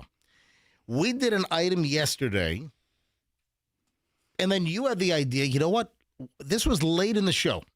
Late in the show yesterday, I brought up a story that I saw that Generation X, our generation, I'm Gen X, Fester's Gen X, Michelle's Gen X, that Gen X and also millennials are set to inherit trillions of dollars from their parents over the next 10 years. So as Gen Xer and millennial parents expire, the kids, in most cases, get the inheritance, and it's a lot of money. It's like $2.5 trillion estimated, and mostly in real estate. Yeah. So real estate holdings, the inheritance of the property that your parents own. And then Fester said, you know what? We ought to bring this back up on tomorrow's show. This was yesterday. And we ought to ask people, how much are they set to inherit? I kind of like this because remember we had a big spread on that. So this is sort of similar. So Fester thought it'd be a good idea to ask you, the listening audience, how much are you set to inherit? If it's your parents' house, what's the value, if you know? Or do you have any idea what they've got squirreled away? As much as you love mom and dad. And by the way, yesterday was National Squirrel Day. Yes. Yeah. Yes. Yeah. So, as much as you love mom and dad, how much do they have squirreled away? Yeah. Is that the term, squirreled away? Yeah, like a squirrel puts a nut away. Yeah, I got it. That's where it comes from. You didn't know that? You gonna play a sound effect, or you just gonna say? That squirrel looks dirty. That's what I'm waiting for. That squirrel looks dirty. All right, go ahead. So, there's a whole generation of people in their 50s and low 60s who are mentally spending that money.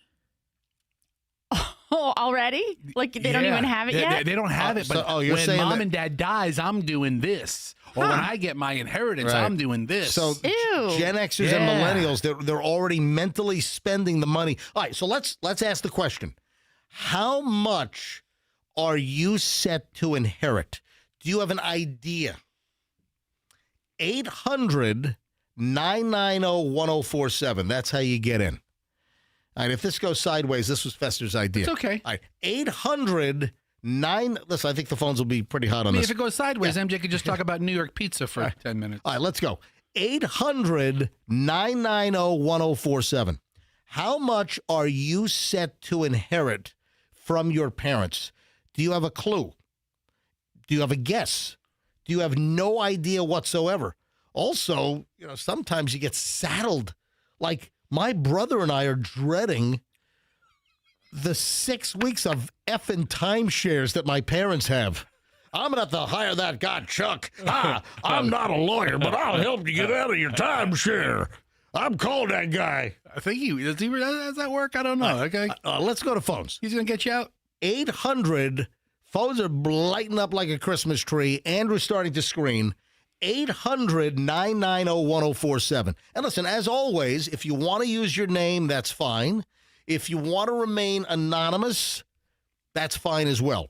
If you think I don't know why. I mean, if I just say, hey, let's go to Kerry on line 4. I mean, give us a fake name instead of saying anonymous. I don't care. 800-990-1047. 800-990-1047. Call now. How much are you set to inherit? Start it off with Jamie in Spring Hill. Hey, Jamie, welcome to the MJ Morning Show. Good morning. Hey, Jamie, how are you guys? Do me a favor. We're great. Turn your radio all the way down because it'll be confusing. It's down. All right, thank you so much. Jamie, are you Gen X or millennial? Gen X. All right, how old are you? 49. All right, and your parents are how old?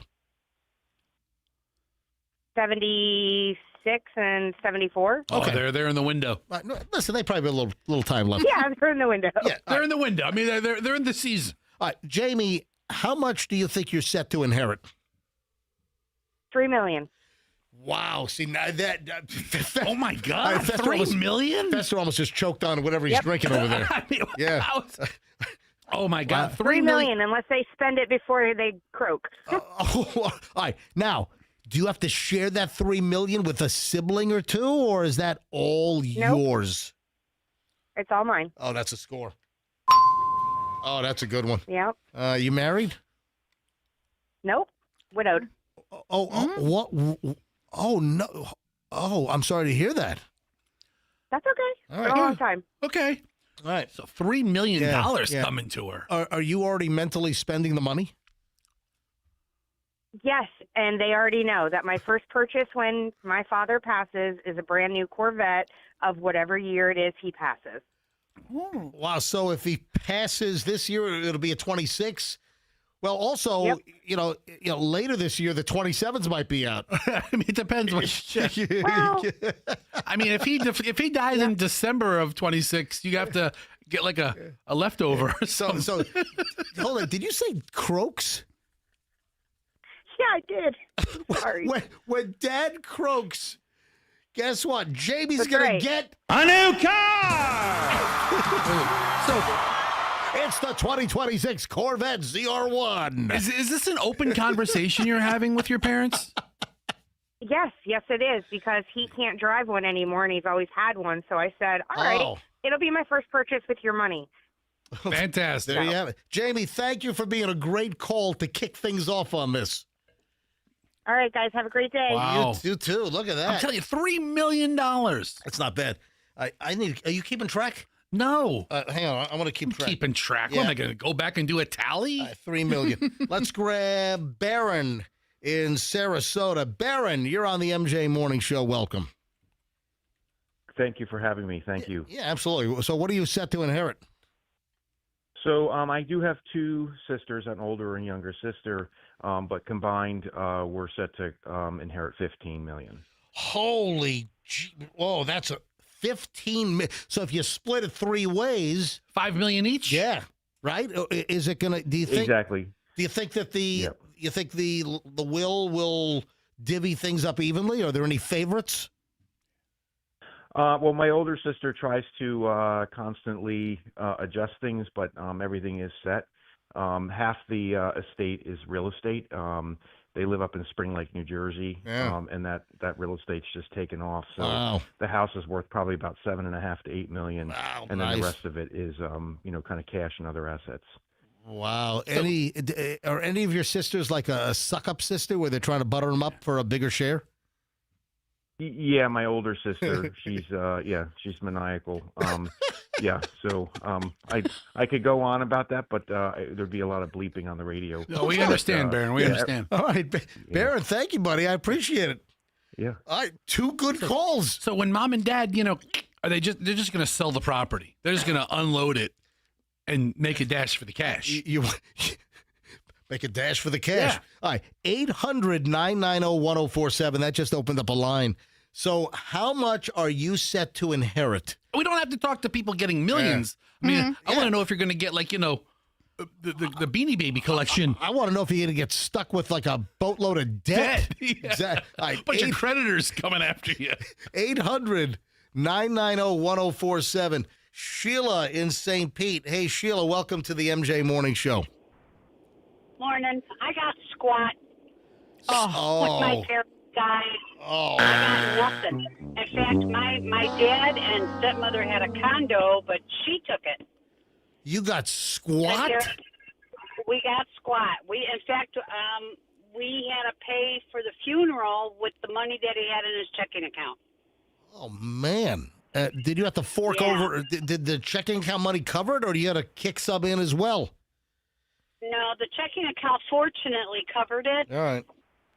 Yeah. All right. But I'm leaving my daughter a life insurance policy. Yeah, what's that worth?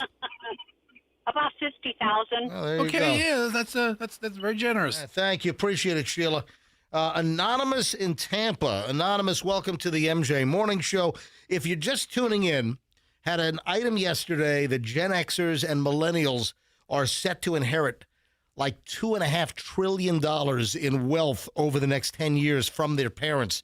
So Fester had the idea. Let's go to phones. Ask our listeners, how much are you set to inherit? Next up, Anonymous in Tampa. Welcome. Hi, thank you. I really don't know. But the thing is, my parents, they have a good retirement. They have their home, which, I guess me and my sister would get. But my big thing is they have all their affairs in order. I have friends that their parents are passing away right now, and they have no idea where to even begin with anything. And my parents have gotten their affairs in order years ago where we don't have to do anything. So, yeah, I'm probably going to get something. But most importantly, they have everything in order for us. Yeah. If you don't have everything in order, it's a mess. I can't remember the name. I can't remember the name of the item, but I saw on TV, maybe the last year or two, I saw like this morbid commercial. Yeah, the If I Die box. Yes. So when I die box. Yes. I have a. Yes. I have an If I Die folder. Yeah. I don't have that many. So there's a company that sells this like when you die box, and it like has all like partitions and you're supposed to like put everything in order. So if they find you blue in the bed, that they go to the when you die box. It's not called that, but it's something like that. It's on my list of things to buy. What? You need one of those. You need one. We need one for our kids because they don't live with us. They don't know where anything is. And yeah, you have a reasonable amount of affairs, right? Oh, not business. I have not had any affairs on Michelle. Fine. You've had a reasonable amount of business dealings, and things might be in different spots that your kids wouldn't think to look. Michelle, have you had any affairs on me? No way. Okay, just checking because Really? I'd walk right out on you. Not that we'll acknowledge on the radio. All right. So wait a minute. You really want to put this box together? Yeah, I have it like saved in my list of things to take care of this year. Hey, can you look up the name? See if you can find the name because it was kind of a morbid name. Is that the knock box? Oh yes, yes. That's it. I typed in when you die affairs box and then the knock box. The knock box. That's the I saw a commercial for this thing. $39. It looks like a big zippered money bag, but it's a place for you to put all of your stuff. They missed the boat. It needs to look like a coffin. Oh yeah. Yeah, that's what Hey, Anonymous, thanks for the call. Thank you. Just hanging on listening to us. That's hey, okay. we appreciate it. Thanks. All right, every line is jammed. Joe in Hudson. Joe, you're on the MJ Morning Show. How much money are you set to inherit? Mine's on the lower end of like 1.11, 1.2 mil. Dude, that's nothing to sneeze at. The lower end? Andrew's like, I'll take the millions from the other people. That yeah. But still, listen, 1.2 mil, there's nothing wrong with that. You play that right, you make $100,000 a year for the rest of your life. Thank you, Joe. Listen, Joe, in Hudson, man, that's like winning $1 billion Powerball. In Hudson? Right. Yes, it is. Well, I've been to some places in Hudson where they don't even have roads paved yet. And it's 2026. Yeah. All right. I've done some scuba diving in some holes in Hudson. Let's grab another Anonymous in St. Pete. Hello, Anonymous. You're on the MJ Morning Show. Hi. Yes, Anonymous. How much money are you set to inherit? Well, it's my in-laws, so my husband, but a little over $1 million. All right, so- But my story is that my mother-in-law has explicitly made it clear that that's not for me. Oh, so your mother-in-law does not like you? I think she just has a little competition with me. And it's funny because I've become sort of like their primary caretaker. Right. But yeah, she'll make comments about like leaving things for like my children and this, but like she'll even be explicitly like, but that's not for you. So wait a minute, your husband is going to get the money, and she doesn't want you to have any part in utilizing that money. She can't control that. I think it's just a way to try to flex whatever she thinks she has. Gotcha. So Thank you. As her primary caretaker, you want to offer? I think she hung up. Oh. Yeah. Oh, good thing. I don't want her answering that question. Jim in Port Richey. Jim, MJ Morning Show. How much money you set to inherit? Okay, I'm not going to inherit anything. I'm on the other side of the coin. I told my kids a long time ago, you're getting squat. I worked my entire life, and I'm going to spend it. There you go. Hey, Michelle, what did I tell my parents? You told them to spend it all. Yes. You made your own. Spend it all. Well, I'm not going to be, I'll be honest here. It'd be nice, if I get a little something on the side. You're not getting anything. Yeah. It's all going to your brother. It probably is. Hey, thank you, Jim. Mike is in Tampa. Mike, MJ Morning Show. How much money you set to inherit? So this is an estimate. I got my dad has like 2 generations of like baseball cards, like like the ones that used to come in like baseball packs and stuff. So Yeah. I'm estimating somewhere around 3 to maybe even more. I mean, he's got rookie cards that are probably older than him. Hold on. 3 what? Million. Okay. Yeah. All Wow. right. You stopped at the 3. To me, is it 300, 3,000, 3 million? What is that card? Does he have a Honus Wagner? Yes. I'm not sure. I mean, I've seen everything from Babe Ruth to Mickey Mantle. Wow. See, that's the thing about Yeah. these collections you really can't put a price on. Yeah. And you're hoping it's worth a couple of Yeah. $1 million. You know what? You got to go to Antiques Roadshow. Yes. All right, thanks, buddy. Appreciate the call. Hey, Andrew, stop screening. I'll finish up with what we have on hold. Jay, Keith, Eric, Boomhauer. I'm dying to know what he's going to get. I love Boomhauer is going to get a whiskey still. Boomhauer in Spring Hill. Boomhauer, welcome back to the MJ Morning Show. Hey, been quite a while. Yep. Yeah, all right, Boomhauer, what are you set to inherit? Well, back in I got duped out of $300,000 by my sister. You know, when family starts, family member passes away. Yep. Yeah. It sometimes it becomes a war, and one has to have it all. Yeah, you I got. would do anything to any level, and that's what happened to me. Boomhauer, I'm sorry you got duped, but hey, buddy, thanks for calling. It's great to hear your voice. We haven't heard from you in a while. Be well, bud. If I told the story, it would curl your toenails. I'm sure it will. Let's. I'll tell you. We'll have you on Saturday morning. We'll do the story Saturday morning. Yes. All right.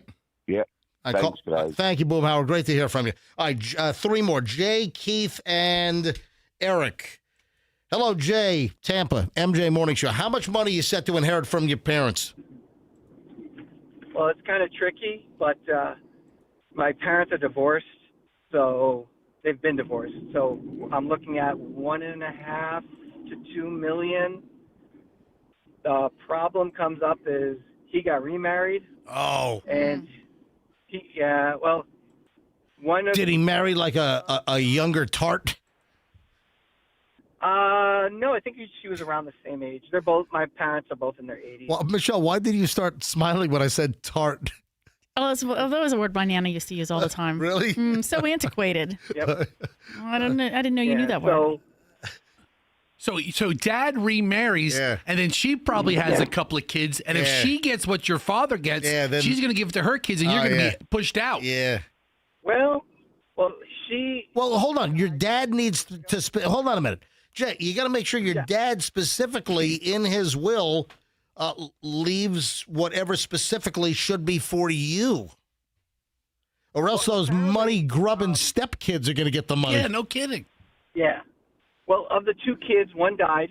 Yes. The other one is What's estranged. Good. Yeah, apparently they're crazy. That Well, sounds I like a haven't seen dream my scenario. father I haven't seen my father in 40 years. Oh, wait a second. So, So I finally saw him when my son graduated high school. well, how the hell maybe you're going to get nothing. You haven't seen him in 40 years. That's a little twist. That's a little twist to the story. Yeah. I have my wife to thank for it. All right. She found him, and we've kind of been talking for a while. Like, he's coming up to Tampa to go on a cruise in March. That's nice.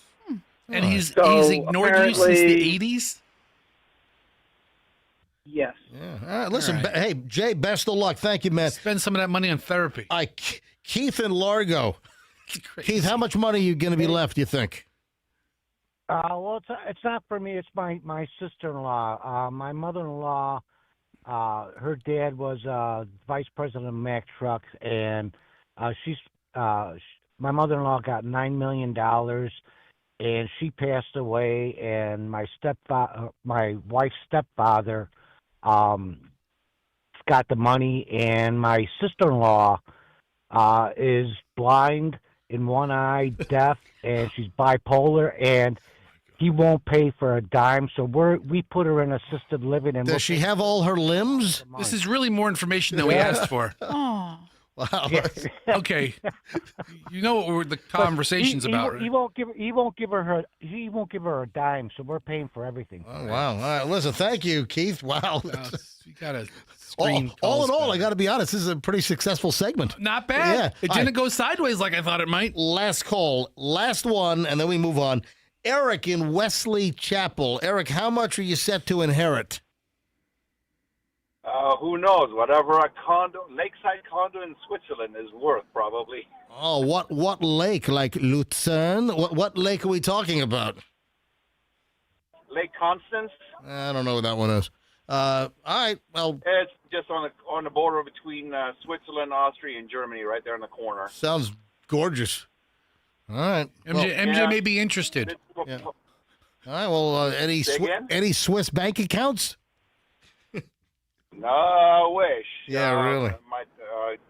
The only thing that I got from my dad when he passed away was a birth death certificate, and hardly ever see my mother. So whatever she has is left over between my sister and I. All right, thank you, Eric. Appreciate it. All right, listen, that's a good call on that. What?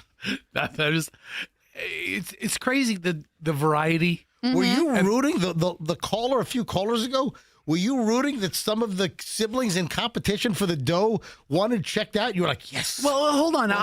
I'm on the caller's side. Yeah. I want to be on the caller's side, Right. especially in this case. And when it's like a stepbrother or sister, but you really don't have they become a stepbrother when you're an adult, and it's like, hi, fellow adult. We have no bond. Right. Our parents are doing it, but and now they're your competition for the inheritance. So if one of them kicks the bucket, no harm, no foul. I don't care. Michelle, can we institute a new policy? You can run it by me. I've heard of an idea. Okay. And I actually really like this idea because sometimes you just go way too far. Sometimes you don't know when enough is enough. You don't know. You don't know when enough is enough. Me? Coming from MJ, that's saying a lot. When MJ tells you it's too much. Michelle, do you know what the 24-hour rule is? Is that something about when you're angry, like wait 24 hours to continue the argument or something? Listen, you're on the right track. Yeah. The 24-hour rule, which I need you to sign a pledge. I'm going to print something up. The 24-hour rule is that if there's a falling out, if there's a fight, if there's a disagreement, that you just drop it. After 24 hours, just freaking drop it. Oh, no. Because there are times where you've gone much longer than 24 hours when I did something, you were pissed at something, and, listen, with women sometimes, you don't know what's going to torque them off. You know, or with you. What? Yeah, with you. Whoa. MJ could give a TED talk on how to hold a grudge. No doubt. He's telling you Yeah. that you drop it after 24 hours. No doubt. I'm talking about in our marriage. We're still married, right? In our so I've dropped a lot, buddy. Hi, welcome to our TED talk today. Yeah. I'm MJ. Today we're going to talk about how to hold a grudge. Yeah. So I guess this is like a therapist tool, right? Sure. Yeah. Okay. Let's hear MJ therapy. No, I'm not saying that I'm the Oh, therapist. I thought you wanted. No, I thought you wanted to go. I'm not or saying, use a therapist technique. No, this is what the trained therapists will recommend, and it's whatever the partner did to upset you is that after 24 hours, just flush it. It's done. It's over. Just move on. Isn't there like a degree of what it was though? Like, I mean, you can't say like, oh, you left dirty dishes where they shouldn't be, or dirty laundry where it shouldn't be, or also, by the way, you cheated on me. So if you discover, same thing. I mean, it's all the same. I know it was taco night and I didn't wash the dish, but hey, you I know. By the way, you slept with your secretary last week, so hey, no worries. 24 hours. Hey, remember, I read this on a T-shirt the other day. Oh yeah. Your coworker is not attractive. They're just 10 feet away from you for 40 hours a week. So I was like, oh my God, that's so true. Yeah, 24-hour rule. If I screw up the dishes, just drop it. If I happen to, pick up some chick on Hinge, just drop it. Just drop it. Let it go. And the right. same goes for you, Meech. He'll just drop it after 24 hours. He'll never remind you of it again. Hey, Fester, who sent me this? Michelle, did you send me this, or did a story about someone that claims they have not left the house in a full year? I saw that on Reddit. So you sent me this. Yeah. And what is this about? All it said was that. I mean, it really didn't give much more detail to us. It's not like a news link story where somebody's featuring her, but just the statement, I haven't left the house. It was an AMA. That's what it was. Ask me anything. And But it's a 17-year-old male who says they dropped out of school when they were 16, so a year ago. Yeah. And they say it's been a year and a month since they've left the house. I didn't even read that much. I just saw the headline. Hell? I have no friends, no connections, no school, no employment, and my stepfather never bothers with me. I've been living here rent-free for this whole time, though my stepfather wants me to get a job so I can pay him some form of rent. Dropped out of school at 16 years old in December of 2024, and as of this month, has not left the house in 1 year and 1 month. Wow. Yeah, exactly. But you got to figure, this probably apply. I mean, this guy has his situation, but I bet you there are people in all age groups. Yeah, initially, I thought the very elderly, but then I was like, no, wait. There's probably people in every decade of life that have not left the house in months. Yeah. Michelle, how do you apply perfume? So hold on. People on MJTV can see that. I spray it all over. Is it like a cloud that you have to walk through? Well, that's one technique. Mm-hmm. The reason why I bring this up is a health expert is claiming that you should never put spray perfume on your neck. Yeah. Or some of the, they're called like pulse points. Mm-hmm. So do you know the theory behind the pulse points and where women have traditionally put perfume? I dismissed that information out of my brain because I don't apply it. Well, so. I've seen people when you put one on your wrist and you rub your two wrists together, and that's a pulse point. Well, yes. The idea is that like you find in your neck where you have your pulse or your wrist, and that's areas where there's a pulse point and there's blood flow, meaning that it's believed that the skin is a little hotter in those areas, and if you put the perfume there, that it will help disperse the perfume. The aroma. But here's a health expert that is claiming, no, don't do that. That the perfume on the pulse points is not a good idea. And this has caused like a whole debate on social media, regarding that. For like some people are saying, no, you put it on your neck, it's right over your thyroid gland, and that regulates hormones. Now, some experts are stepping in and saying, no. It's not going to disrupt your hormones if you apply the perfume over your thyroid. But according to Dr. Eleonora Fedorenko, spraying fragrances on that particular area is not really going to cause a hormone disruption, but it could cause dermatological issues. And apparently women that spray perfume and have it in a certain spot, that you risk discoloring your skin like a stain on society. Huh. Okay. Yeah. No, so that's one of the issues. So it's not a hormonal disruptor, according to this individual, but just be careful because you can stain your skin. But Michelle, do you do the walk-in fog? Because some women do the spray in the air and then they walk through it. I spray it on me, but in a cloud around. All right. Mm-hmm.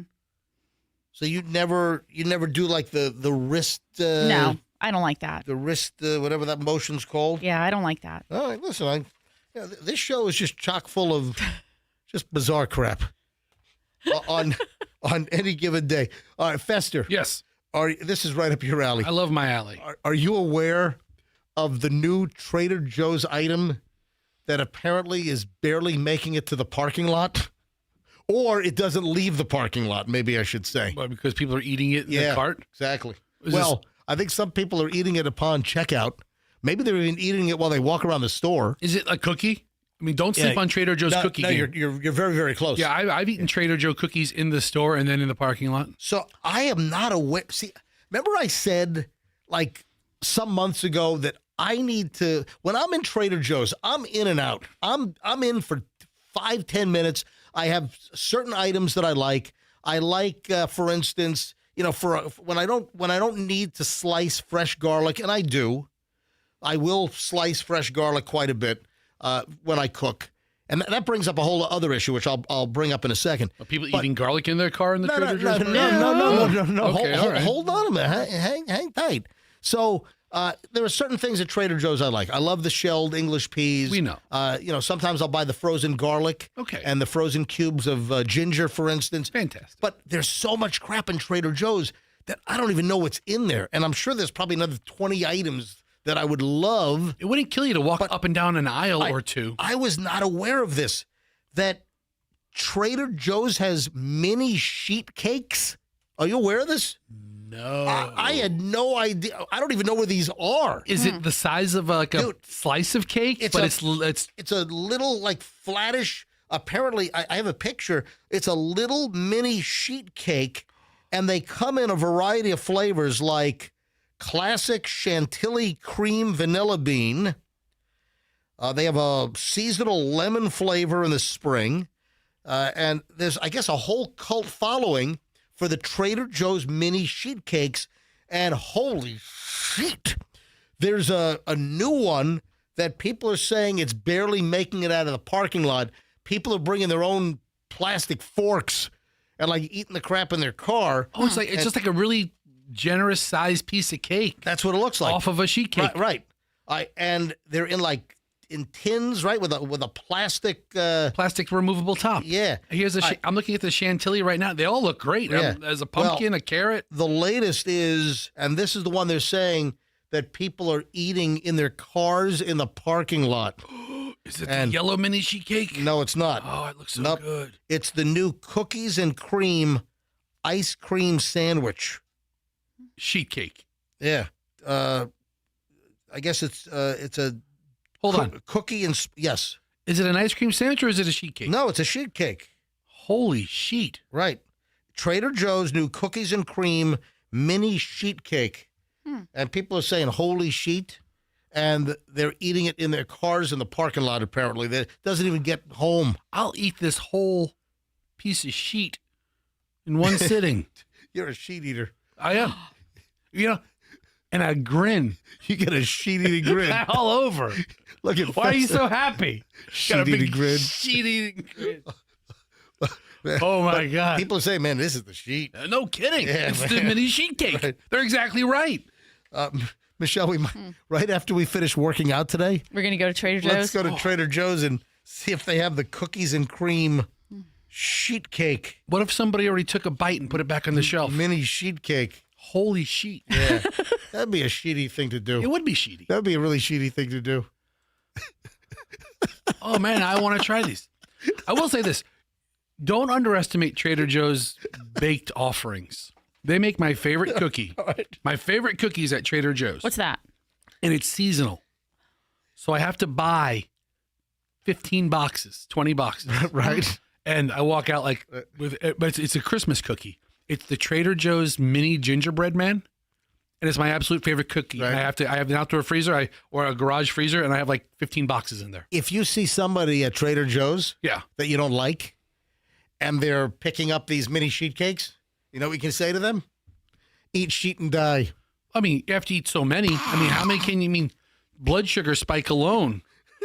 Oh, what if they have like 58 of these mini cakes in their cart? What's their cart? Their cart's full of sheet. Moving. All right, I think we've worn this one out. I think All so. All right, so moving along. I made a mention. When they rearrange the stores, like, get the sheet out of here. All right, so can I move on now? I mean, I still like sheet jokes, but you go ahead. All right, so You do you. I was mentioning the garlic, and when I cook, that usually I'll use fresh garlic. And listen, I'm kind of particular. I'll even slice it, and I'll pull the green little root out of the middle because that tends to be a little more bitter. All right, so I have had multiple people. Listen, I want to put things on I want to bring things down to reality. So people have heard me talk about some of the things I make. I've posted recipes on my Instagram, Certified MJ Radio. Michelle, help me out here with like some of the videos. So making my vanilla bean ice cream, which now I've collaborated so people don't have to come to my house for my ice cream. They can go to Small Batch Creamery and get the MJ's triple killer vanilla ice cream. I mean, you put up a video of you making like an Italian sauce or your tomatoes gravy or something. I make a great pomodoro with San Marzano certified DOP tomatoes, my bolognese, my cacio e pepe. What other things have I cooked? Remember I was pounding my conch. Oh my gosh! I in fact, just last Sunday, I made a whole new batch of my conch stew. Man, that is just freaking delicious. But here's the deal.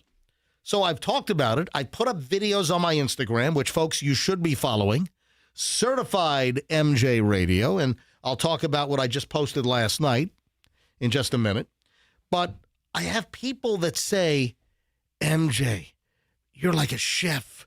You need to open up a restaurant. God. Let me tell you right now, I do not need to open up a restaurant.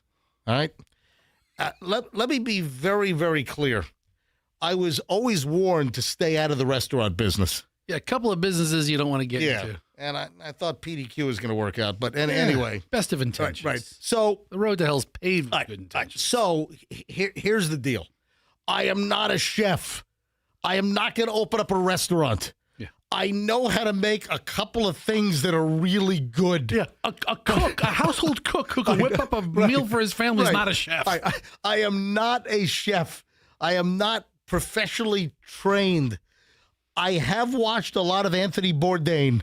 I do like him a lot. You bought the knife that he recommends. Which sucked, by the way. Which, by the way... You thought it sucked? Oh, my God. It rusted. It chipped. I thought MJ thought it was great. Oh, whatever. Listen, I got to be honest. In Anthony Bourdain's book, Kitchen Confidential, which is fantastic. If you haven't read it, it's an old book, but I would read Anthony Bourdain's book, Kitchen Confidential. Pick it up on Amazon for a couple of bucks, right? So in the book, he talks about his favorite knife, and this is all you need, an 8-inch global chef's knife. I like a bigger knife. So I bought the... I like the bigger cut knife. All right. So I buy the global knife, and Michelle's right. It's kind of weak. So I bought a number of knives. Middle of the road? Well... No, I want to throw them away. Well, no, she didn't throw them away. No, I said I want to. Oh, she wants to throw them away. Because they rusted and they chipped, and so then some of the global knives, they're the silver knives with the black. They got the black dots all over the handle. That's global. And listen, they do a good job cutting, but Michelle's right that some of them have rusted and they've chipped. So I'm kind of in search of a much better knife. Now the Japanese, and it is a Japanese knife, but it's not like a really high quality Japanese knife, because some of the Japanese knives, with like high carbon steel, some of the Japanese knives are the best in the world. Oh, dude, I remember the Ginsu commercials. They cut through an aluminum can and then slice a tomato perfect. Like a hot knife through butter. So good. Yeah. I thought you were going to go like all samurai on me over there. All right, let me get back to the thing. Folks, those that recommend that I'm a chef and I need to open up my own place, what? My place is going to serve what? Ice cream, conch stew, cacio e pepe, and bolognese sauce. Tagliatelle bolognese. Yeah, that's. I am not a chef. All right, that's it. All right. So I just wanted to, because so many people like you're a chef. All right, bring up my Instagram. All right, let's go. Did you see my? Speaking of chef, man, I didn't know this. I saw this for the first time. I'm on my walk last night. Well, this is before we went to dinner. This is just before sunset, like 5:30 yesterday. I'm in the neighborhood. I'm putting in a 3-mile walk before we go have our Filipino food date night over at the Lucky Tigre. Yeah, work up a nice sweat before you get your Filipino food. Which, by the way, Lucky Tigre, we went last night, was fantastic on Howard Avenue. Really liked it. Is this just in the neighborhood? Yeah. I had never noticed this. This is like a regular walk. This is one of my regular routes. Is that what I think it is? What do you think it is? Is that Angel Trumpet? Yes. So this whole Angel's Trumpet tree plant right on the side of the road, this residential, street, and I hadn't seen this before. And I looked over, I'm like, is that Angel's Trumpet? Are you sure? Did you go online and look for pictures? Yeah. Dude, these are Angel's Trumpet. And dude, I remember a story of kids who made like a pasta sauce. Yeah, remember that? Speaking of a bolognese sauce. That We're was talking about a chef. Dude, that was a local story. Yeah, I remember that. I think it was like out in Polk County or something. Mm-hmm. And look at my video says, don't F with the trumpet. So if you haven't seen the video, it's on my Instagram right now. Certified MJ Radio. That's Certified MJ Radio. And again, as usual, if I could just ask for one new follower today, that's it. I'm not being a piggy. I don't want 10, 20, 30, 100 new followers. No. All I want is one new follower on Instagram right now. So if you're on Instagram and you don't follow me, Certified MJ Radio. That's me. All I want is one follower. Certified MJ Radio right now. That's it. So look at, I don't think I cursed. I think I can bring up the, hang on, let me bring up the audio. Right. And I rolled this video, and, I think I dispensed some interesting facts about the Angel's Trumpet. You ready? Hit it. What's up, MJ from the MJ Morning Show, Q105 Tampa Bay, 104.7 FM. Look what I just noticed. I haven't seen this before. This is Angel's Trumpet. Look at this. Angel's Trumpet. They look beautiful, but man, this stuff will F you up. It's been a while. I remember some time ago there were stories here in Florida where kids were trying to get high or hallucinate because this is like a poisonous freaking flower, poisonous plant, and it has hallucinogenic effects. And believe it or not, I believe in some locales it is illegal to plant this tree. Yeah, all right, so that's a little taste of the video if you want. It's a gorgeous looking flower, and they look like trumpets, and they dangle down. Mm-hmm. And Fester, I remember the minute I saw this, I'm like, we talked about this years ago, that locally there was a local story where I think you're right. They made like a pasta sauce with Angel's Trumpet to get like all high or hallucinate while having spaghetti dinner. I think I found it. Oh, what'd you find? 14's overdose on Angel Trumpet from 1997. Oh, that could be it. Let me. You got to subscribe. It's the Orlando Sentinel. It just popped up. You got to pay $1 for a year. I think I got enough. It's a flash sale. You know what? Is it worth $1 a year? No. I hate almost everything Orlando. But we talked about this on the air. So from 1997, that's about right. Years ago, that would have been the MJ and BJ show. And that stuck with me all these years about angel trumpets. Yeah. All right, so stay away from the angel. You're not supposed to touch it. You know, you're supposed to have gloves on. But Did you touch it? I did not touch it. Oh. He got close with his camera phone. I licked it. Ooh. Go look at the video. It's on my Instagram, Certified MJ Radio. Did you know that some people are subscribing to No Buy January? I think it's a great idea. What? No, it's not. Why, Sure. why would you want to not help the economy? And Because I have enough crap. And the holidays just came. My kids tell got. you what, you ought to try No Buy Food January.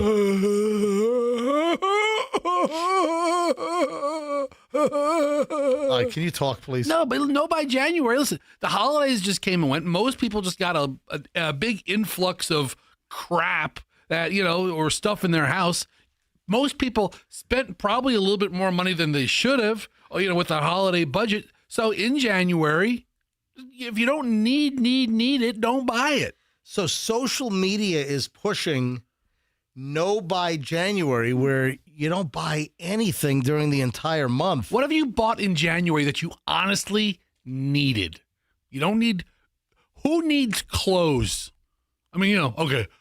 Besides the homeless, You mean clothes? or clothes.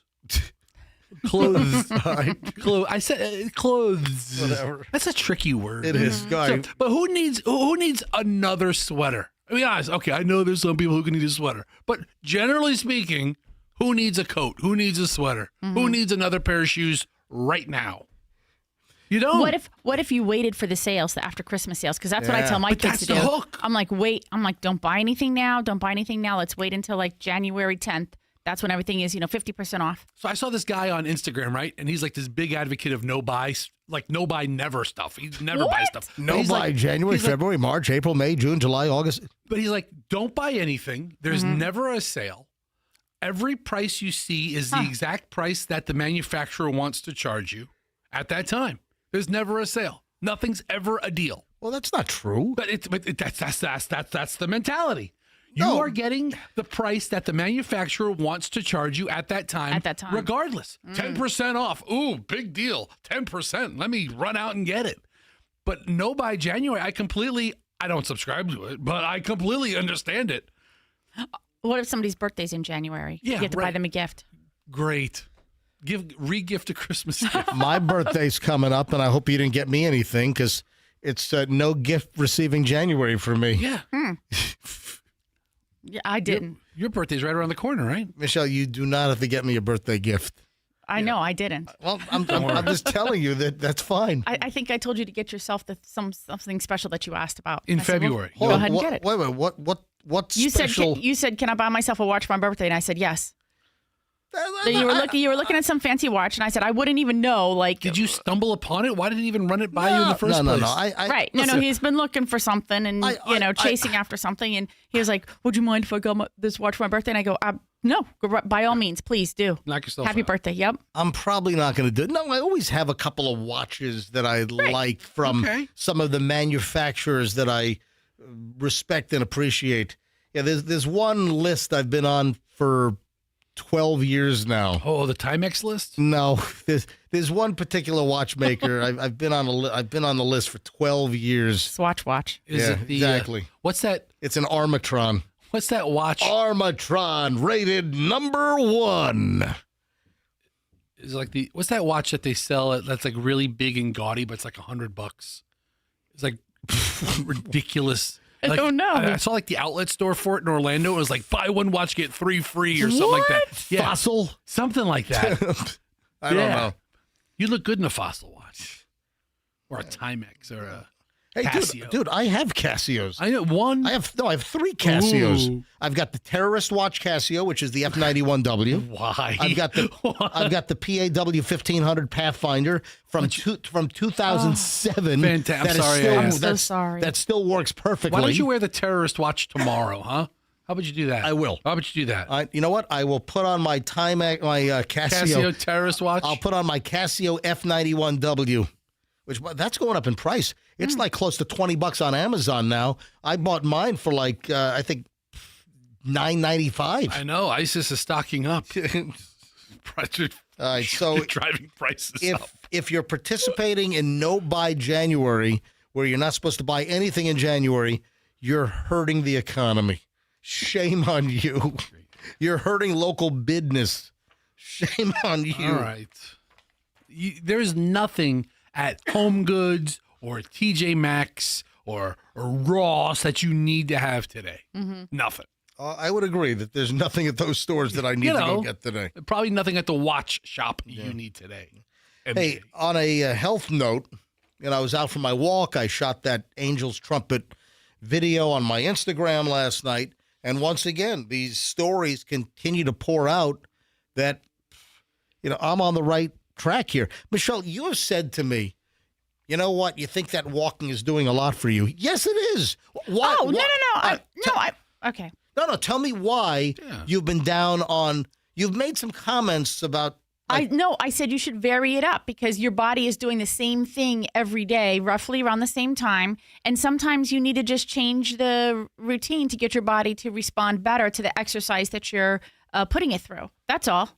So like jump on the bike instead, or do one of those like pacing things where you like do really fast for like 2 minutes and then just slow down somewhat for like a minute and then speed up for 2 minutes. Like, changing it up, I think your body derives a better benefit. This is going somewhere, and folks, you must hear this in just a moment. But a couple of years ago, I added a 20-pound weighted vest to my repertoire, so I'm wearing why don't you wear your terrorist watch while you're walking around the neighborhood with that vest on? Call authorities on you right away.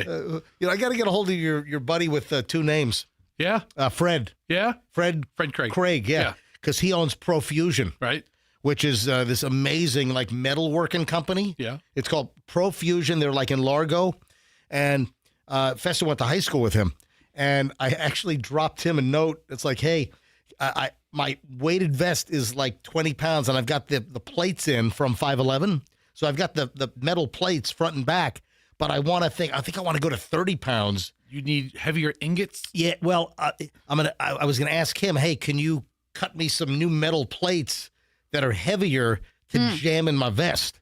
But listen, sure, I have nothing better to do. Michelle, the point I'm trying to make is that, again, my chosen main daily exercise, which is going out for a 3 to 5 mile walk every day of the week with a 20-pound weighted vest, that once again, more stories are coming out of, science-wise, the best and worst types of exercise. And again, there was a whole round of new stories earlier this week, again, that walking. Yes. That walking is still like the best, the most health benefits, tracking 70,000 women, 40,000 men, how often they exercise, looking at activities like walking, jogging, running, cycling, swimming, rowing, tennis, squash, racquetball, weight training, yoga. That's how come people with no cars are generally not fat. Right. Oh, the story is that, listen. Look, when we lived in New York City, how many obese people did you see?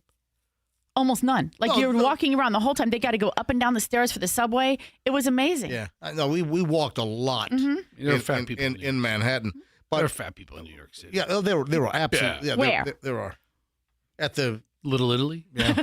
Yeah, the San Gennaro Festival. Yeah, San Gennaro. It's a great festival. I was there a couple years ago. It's a great festival. It is. It's awesome. It is great. Fun. No, but again, walking comes back as one of the best. So Invicta was the watch. Invicta? You ever see Invicta watches? Yeah, I have. They're like, $30 and they're like the size of a dinner plate. I'm like, what a cheap watch. Now there's a watch that like this one I like, and it's not terribly expensive. Nomos. There's a German brand called Nomos that I've had my eyes on for like 10 years. I just haven't pulled the trigger on that. All right, Andrew says, I got a break. All right, let's go. All right, 8:50. Well, listen, this is well over an hour and 20 minutes of nonstop MJ. But once again, my walking, and hopefully, folks, your walking is good for you. It's like the top exercise on a consistent basis. All right, when we get back, Michelle, I got a warning about something that you do on a regular basis, and you're gonna toast it. If you don't stop, you're gonna toast it. What you're gonna toast, I'll tell you in a second. Man, we got an hour to go. I've got Hollywood crap coming up. We got a lot next. Don't move. It's the MJ Morning Show here on Q105, 104.7 FM.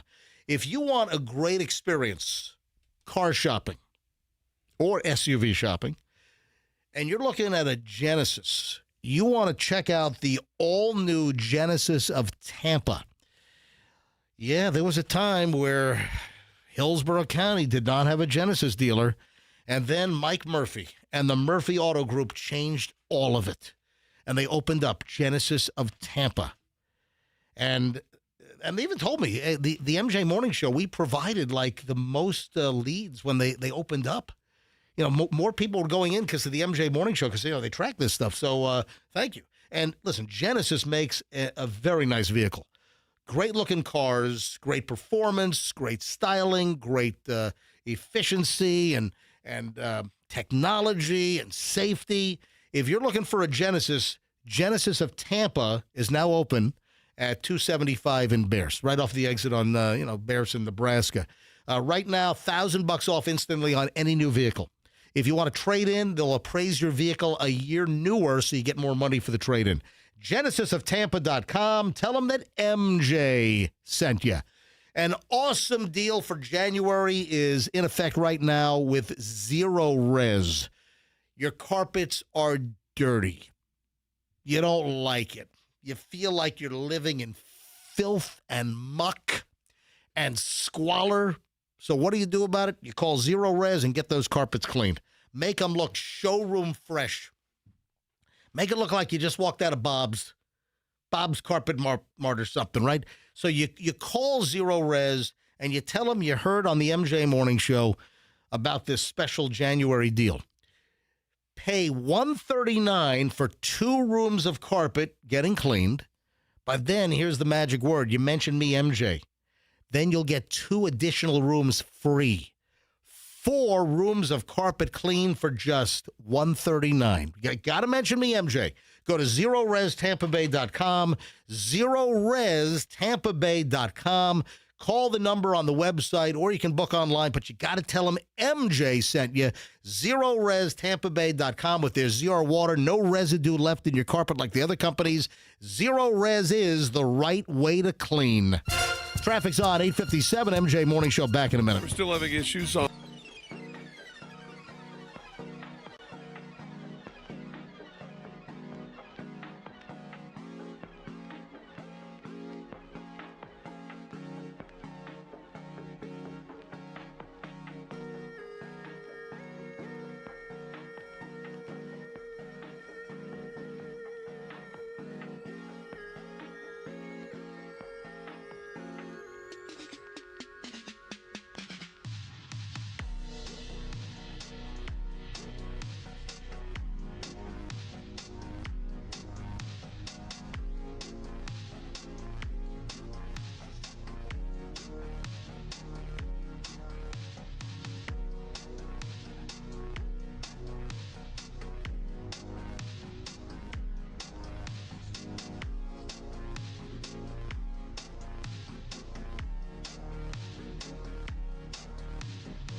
For the SAG Awards, and I do have all the screener access.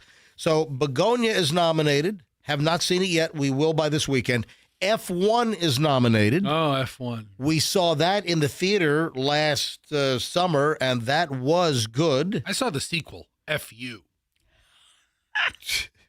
Thank you. Frankenstein, we have not seen. However, again, that's nominated, so I do have the SAG screener for the Actors Awards. We got it. You have a lot of the screeners. Hamnet. We have seen Hamnet, which is a fictionalized story of Shakespeare's son, Hamlet, who passed due to the plague, I believe. So we saw Hamnet last weekend, Michelle. We did. That was good. Did you like Hamnet? It was okay. Dude, you are such a... I had higher expectations. All right. Well, I liked Hamnet. Marty Supreme. We're going to watch that on maybe Saturday night. Okay. What do you mean maybe? Oh, I didn't know you were going to specify the day. Yeah, sure. No, we're going to watch... It's your birthday. You get to pick, yes. No, I think we're going to watch with some friends, I think, on Saturday night. Perhaps. Are you trying to shush me? I don't think she was. All right. So Marty Supreme is nominated. We'll watch that one this weekend. One Battle After Another. We saw that in the theaters. I'm going to tell you right now, put any politics aside, man, that's just a good movie. It's a long movie, but you just don't even, the time doesn't even wear on you. It was just totally action-packed, but it did have some, some humor to it, with Leonardo DiCaprio and who's the other, Benicio del Toro. Yeah, and then he was fantastic. And then Sean Penn played this weird role as a military dude. And It's 2 hours and 42 minutes. Yeah. I think Sean Penn played himself. No, did it have an intermission in the middle? It needed one. No, it did not. That movie was, I thought it was a great movie. That's One Battle After Another, also nominated. Order a large Coke with an extra cup, if you know what I mean. Next is The Secret Agent. I have no idea what the hell that is. Oh, we want to see that. Oh, we do? Yes. Okay, so we got to watch that. But I don't have that as a screener. Uh-oh. Yeah, that wasn't nominated for the Actors Awards for SAG. I'm sure you could get it for a couple of bucks off almost any streaming service. All right, Sentimental Value, also nominated. What is that one? Do you know? No idea. All right. I don't have access to that one yet. Sinners, that I do have access to, and we saw Sinners in the theater, and that was great. Mm-hmm. What's that guy's name? Michael B. Jordan, yeah. Mm-hmm. Yeah. I thought that was just a really unique. It was. Totally different. Yeah. You didn't, you kind of didn't know what to expect. You hear it's like people say like, it's a vampire movie or it's, zombies or whatever. And it kind of is, but it's just a different, take on it. And the music and the dance, the choreography was just so fantastic. Yeah, Sinners was good. I really, but Julian didn't like it. Yeah, he didn't Julian's care for that like, mid. I'm like, no, Sinners was great. And then finally, the final Oscar nominated movie with the Oscar nominations a short time ago this morning, Train Dreams. What's that about? I don't know that one either. Train that's Dreams? supposed to be really good. Oh, really? We need to see that. Okay, so we got to see it. Well, we have the list. And then I'm going to skip director. I'm just going to go to actor in a leading role, Timothy Chalamet.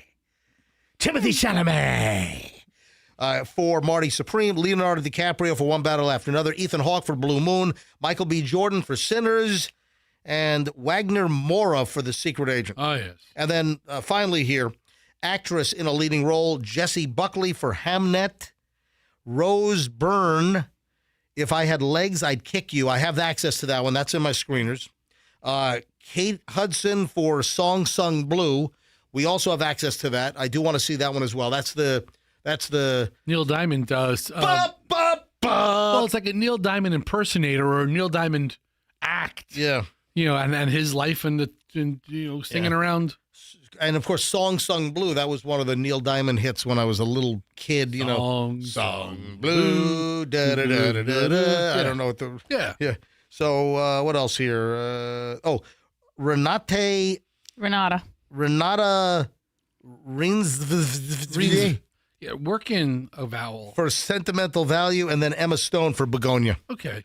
So those are the best pictures, and then the actress and actor category. Would you like to go down to best adapted screenplay? No, yes, I'm not. Let's do that one, Chester. I'm not doing best adapted screenplay. Would you like to do best original score? No. How about best visual effects? I'm glad you said that. F1, Avatar. Yeah. Avatar, best visual effects. MJ's favorite. Oh, my God. Jurassic World, The Lost Bus, Sinners, all visual effects. All right.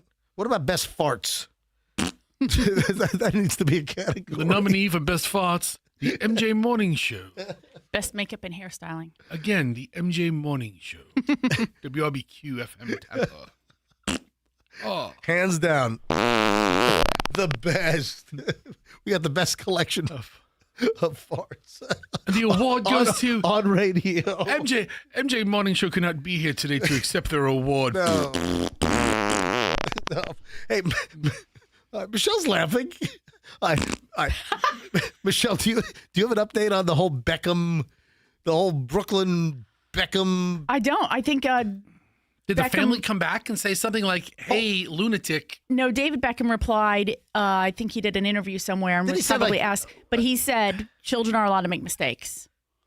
So essentially, kind of just giving the son a little bit of a pass, right, and opening the door.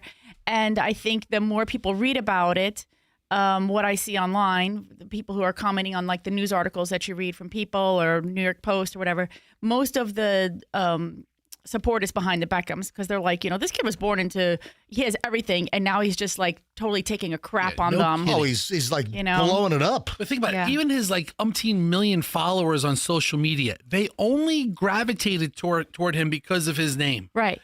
Everything has been handed to this kid. Yeah. Even if they wanted to make it tough on him. They only want to see him make his Coca-Cola chicken because he is Beckham's kid. Right.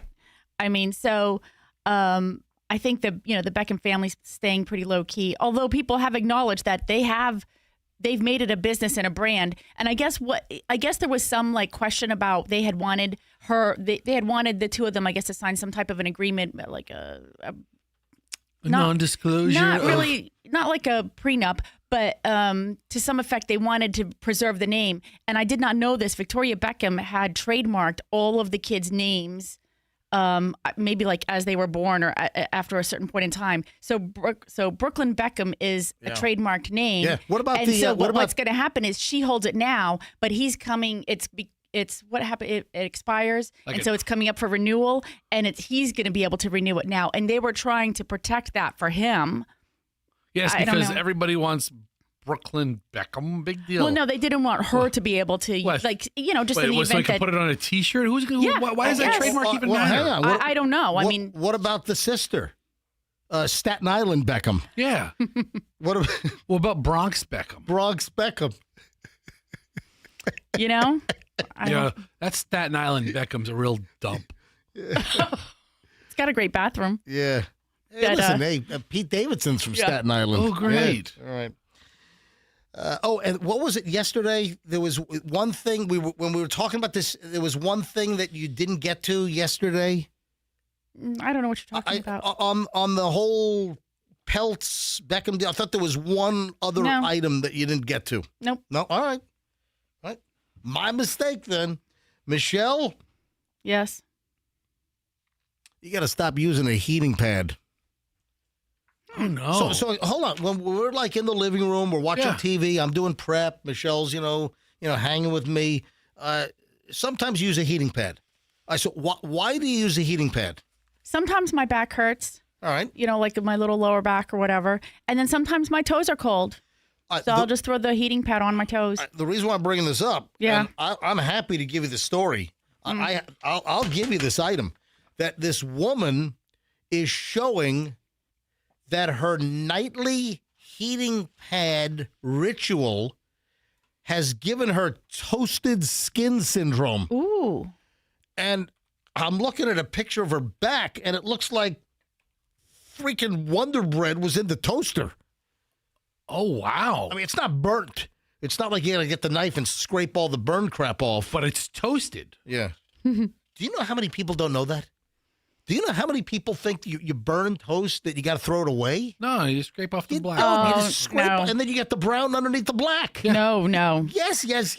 No. It's not worth throwing a whole piece of bread away. Yeah, it's not. It doesn't work like that. You got to look at this. Her name is Megan, and Megan lifts up her shirt to show her back, and she's got a red and brown net-like rash on her entire back. And apparently people that excessively use a heating pad can create toasted skin syndrome. That doesn't look healthy at all. I got to be honest. Is that just a bunch of bruised blood vessels? I want to get some Smucker's jam and put it on her back. Oh, gross. You want to know why? With a name like Smucker's, it's gotta be good. Yeah. She'd be into that jelly play, too. Michelle, take a look at this. I mean, this is serious. She says that she's been slow cooking herself. Then she oh, look, Fessa found the video. Oh, hold on. Let me bring this up. Hopefully this isn't... She's like, this is her back. She's lifting up the back of a hoodie, and it is really disturbing. You know what it looks like? It looks like one of those like horror movies, like where there's a body transformation. I know I've seen this look in in some movie. If you're trying to make somebody's skin appear blotchy and like transplanted, this is how it would look. I bring up the audio. Go ahead and reset it, and then upper right. Hurry up, quick. Reset it, and then upper right, unmute it, and go.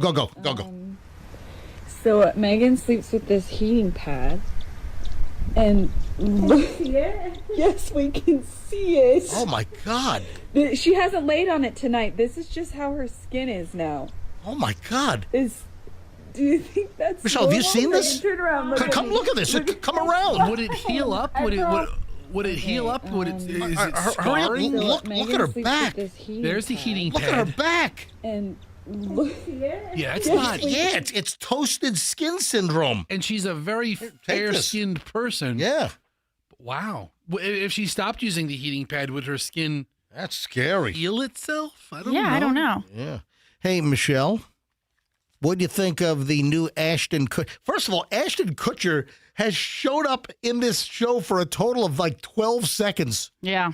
So Michelle and I, we got sucked in to the premiere of The Beauty on FX. So we watched, they like put like 3 episodes in a row last night.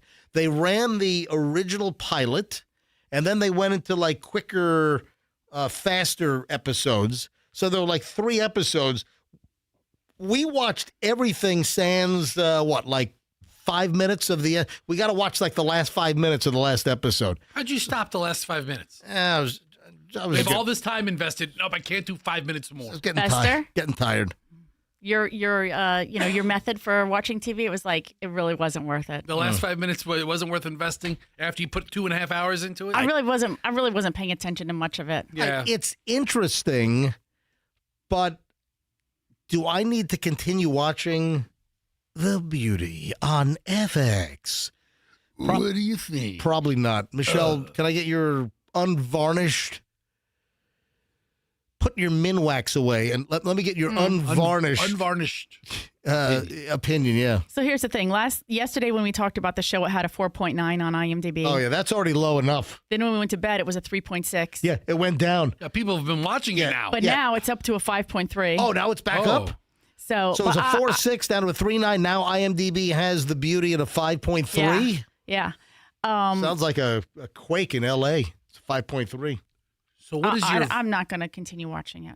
I mean, look, if there's nothing else on, which is never going to be the case. Never the case. I've got lists and lists and lists of things to watch. So I think Listen, I'm going to. We've got a channel on our cable where they have some guy selling like crocheted pot holders. I'll buy that. Would you rather watch that? Yes. All right. So what would you, out of 10, out of the IMDb 10 scale, what rating would you give The Beauty with Ashton Kutcher? And they keep promoting Ashton Kutcher. First of all, he was not even in the entire pilot. Right. No Ashton Kutcher in the entire 1 hour plus pilot episode that ran. Where the hell was he? I don't know. Did they shoot the pilot and they realized they needed somebody else? Anyway, so then he starts poking in. Then he pops up like in the second and third episode, and he appears to be some kind of a rich mogul. Right. Yeah. But he's got 10 and 12 seconds of screen time. It's like, what? All right, so what do you give it? On the IMDb 10 scale, what do you give this new The Beauty on FX? 2. Oh, jeez. Okay. All right. Maybe a 2. Ow. Is that your unvarnished opinion? Yeah, you know what? I just really did not like it. Can I get I really felt like, we've seen The Substance, which was so good. Can I get your exterior latex opinion? Please. They're just trying to be so bizarre with each, some of the characters, they're just unbelievable, first of all.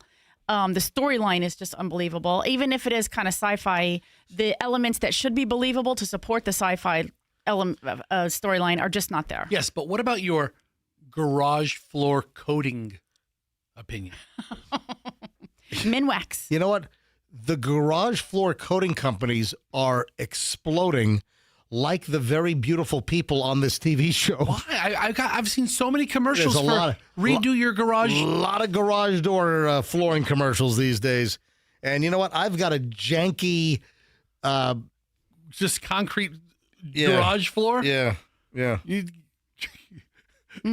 I mean, there's so many of them. Yeah. I see a lot of the commercials pop up on on television, on social media. Yeah, I just have a painted gray garage floor. You need a coating. I know. I do. We do. I do need a coated garage floor.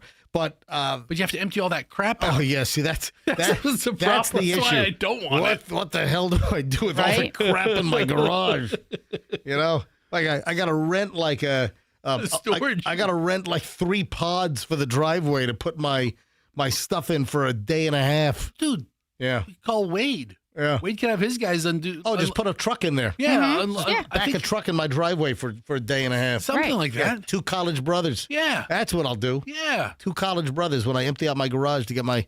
I don't even know who to use. And then Michelle could pick the speckle. It's like who do I use for my garage door coating? I'm glad you asked. Because you got like the epoxy, but then you have other companies that say no, our process is better, and this and that, and well, it's a proven technique here to epoxy up your garage floor. Okay, all righty, okay. Does your wife like blue and pink speckle? Because we could just cast the speckle. I want that bowling ball speckle when we were kids. Yeah, remember that one? Remember the bowling ball speckle back with the 8-pound balls back in the 70s when we were little kids? It was little glitter. Yeah, that's all it was. Little glitter. There we go. Big glitter. All right, 9:23 at the MJ Morning Show. When we return, the final chunk of the MJ Morning Show is next. Little bit of everything.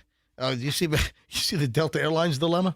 Oh, passenger got soaked on a Delta Airlines flight. This is crazy. I don't know how this happens. I have no freaking clue how this happened. This is bizarre. I think there's bigger concern than what happened to the.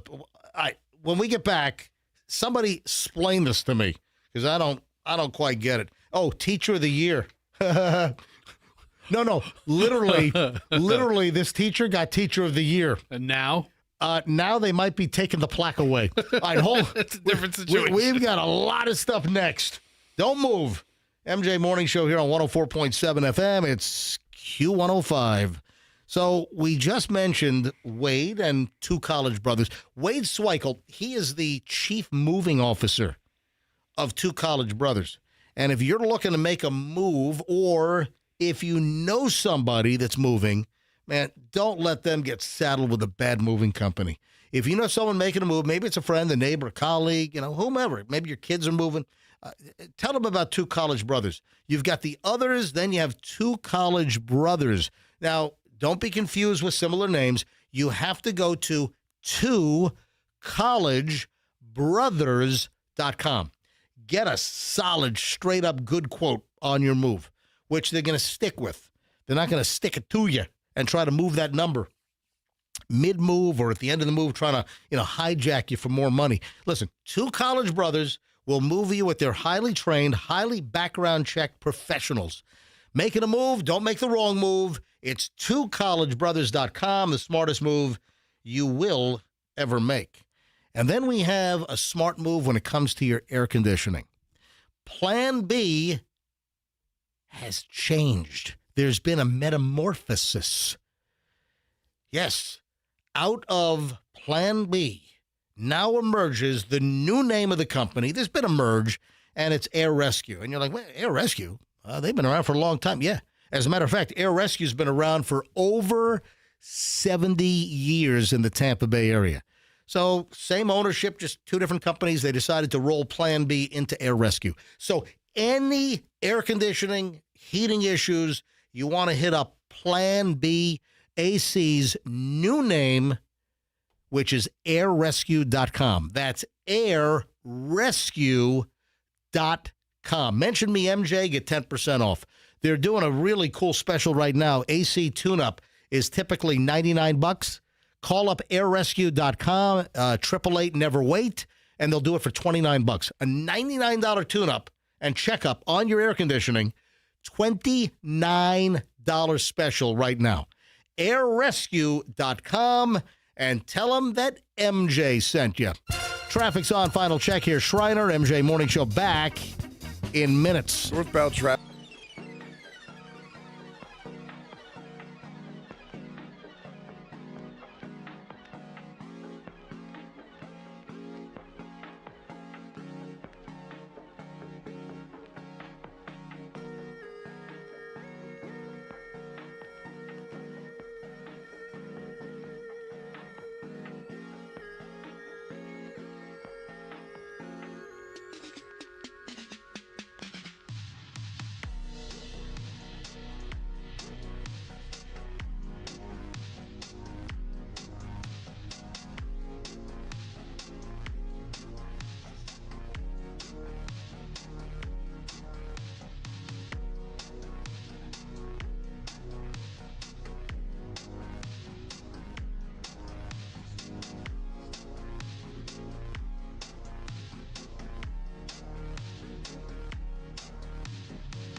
Morning Show, MJ, Fester, Michelle, and the final fabulous segment here on the MJ broadcast.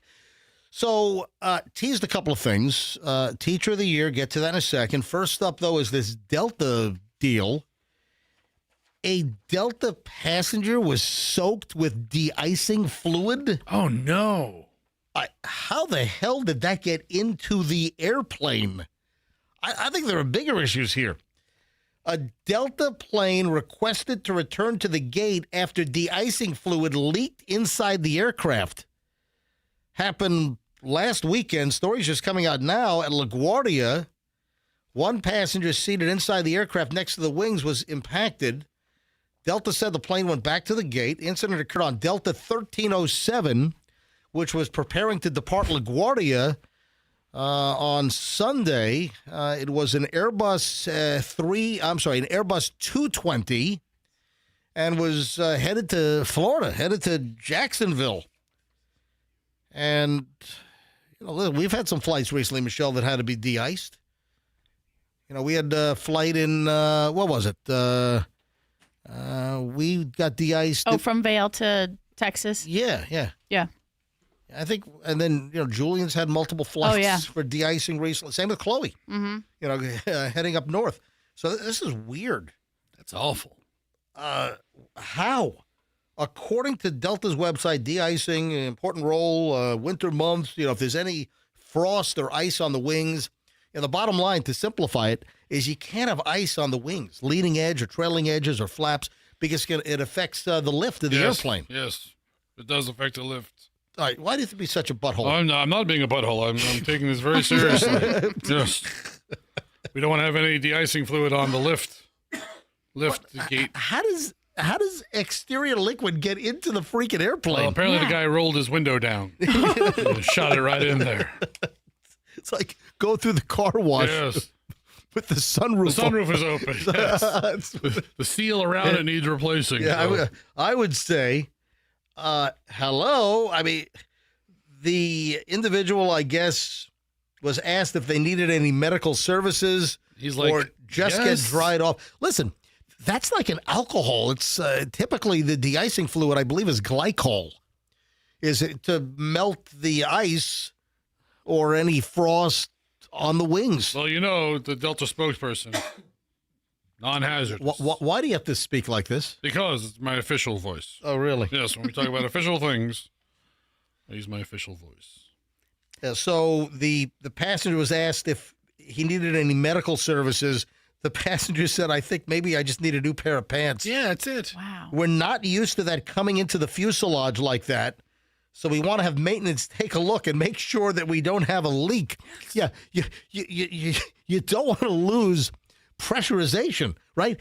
If you have the liquid coming into the plane, could that also cause a pressurization or a depressurization issue of the airplane? That's crazy. Yes, we're all very concerned about it. Yeah, some of the fluid leaked on his clothes. I guess it wasn't a tremendous amount. And that it's very rare, you think, and that the chemicals are non-hazardous. I will have the captain present him with a Delta jogging suit upon debarking. Here's an extra bag of Delta pretzels for you. Yeah, seriously. You know what? You were in regular economy. We'll bring around the Delta Economy Plus snack basket for you. How many Sky Miles can... Oh, by the way, the alcohol. They give them? Guess what? We're not going to charge you for the alcohol. Free drinks. Yeah, free glycol for your flight. It's non-hazardous, pal. Oh boy, what were we asking? How many Sky Miles are they authorized to give you just on the spot? You know what? I have been given. We had like 15,000. Yeah, we got 15,000 once. What was the problem? We were flying something with my seat. Maybe like the table or the buttons or something didn't work. Yeah, something was wrong. Yeah. My tray wouldn't come out, so I had to have the food on my lap. Yeah. And the flight attendant was able to give Michelle, on the airplane, the flight attendant pulled out the little handheld device. Yeah. And credited Michelle's Delta Sky Miles account 15,000 miles. You know what? I mean, we give 15,000 miles for a broken tray table. What do you give me for covering me in alcohol? Right? De-icing. With de-icing fluid. Like at least 17,000. That's worth, I would say it's worth 50,000 miles. Yeah. Does that get you anywhere? I don't know. And a new pair of pants. Yeah. Is what you get. The teacher. Woo-hoo-hoo-hoo. So this was a former teacher of the year? No, yeah. So sometimes we'll say, oh man, we got a story about the teacher of the year. No, this was really the teacher of the year in South Carolina who might have that award taken away. And listen, she was teacher of the year in last year, 2025. I mean, this is fresh. She's fresh. Who was that? Fresh. Cool in the Gang. Yeah. Cool in the Gang. Yeah. She's fresh. A South Carolina special ed teacher of note here was crowned the 2025 Teacher of the Year at her school, was arrested after she punched a special needs child in the head, apparently. Yeah, Erin Wheeler, 34, they wheeled her right out into the lockup. Yeah. Yeah, Erin Wheeler, 34, was charged with unlawful child neglect for allegedly striking the child, according to arrest records. Yeah, Wheeler, a teacher at South Carolina's Whitmore School in Columbia, South Carolina, allegedly chased the child into a bathroom and continued punching the kid in the forehead and upper body as the victim attempted to defend themselves by blocking the blows. Man, she snapped. I tell you, man, you need to have a special attitude to work with some of these special needs kids. Apparently, she had a special attitude. Well, at one point, but then apparently that attitude was a different kind of special. It left her body the spirit went right out of her body. Police said the victim sustained bruising on their arms from blocking the punches. Authorities noted the alleged assault did not occur on school grounds. What? Did you follow the kid to the mall? I'm gonna follow this kid home and beat him up in their own bathroom. Hey, you, me, after school. Yeah. Wheeler appeared in the local county court. A bond was set at $2,500. No contact order between her and the victim. The victim was not identified.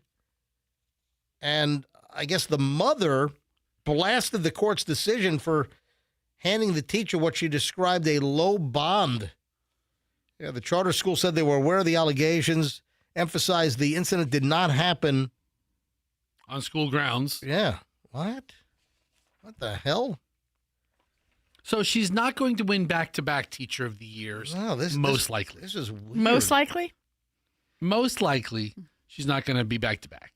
She might not even be a teacher this year. Most likely. But here's the deal. So apparently it did not happen on school grounds. Where did it happen? And it appears, though, that the kid might not even be a student.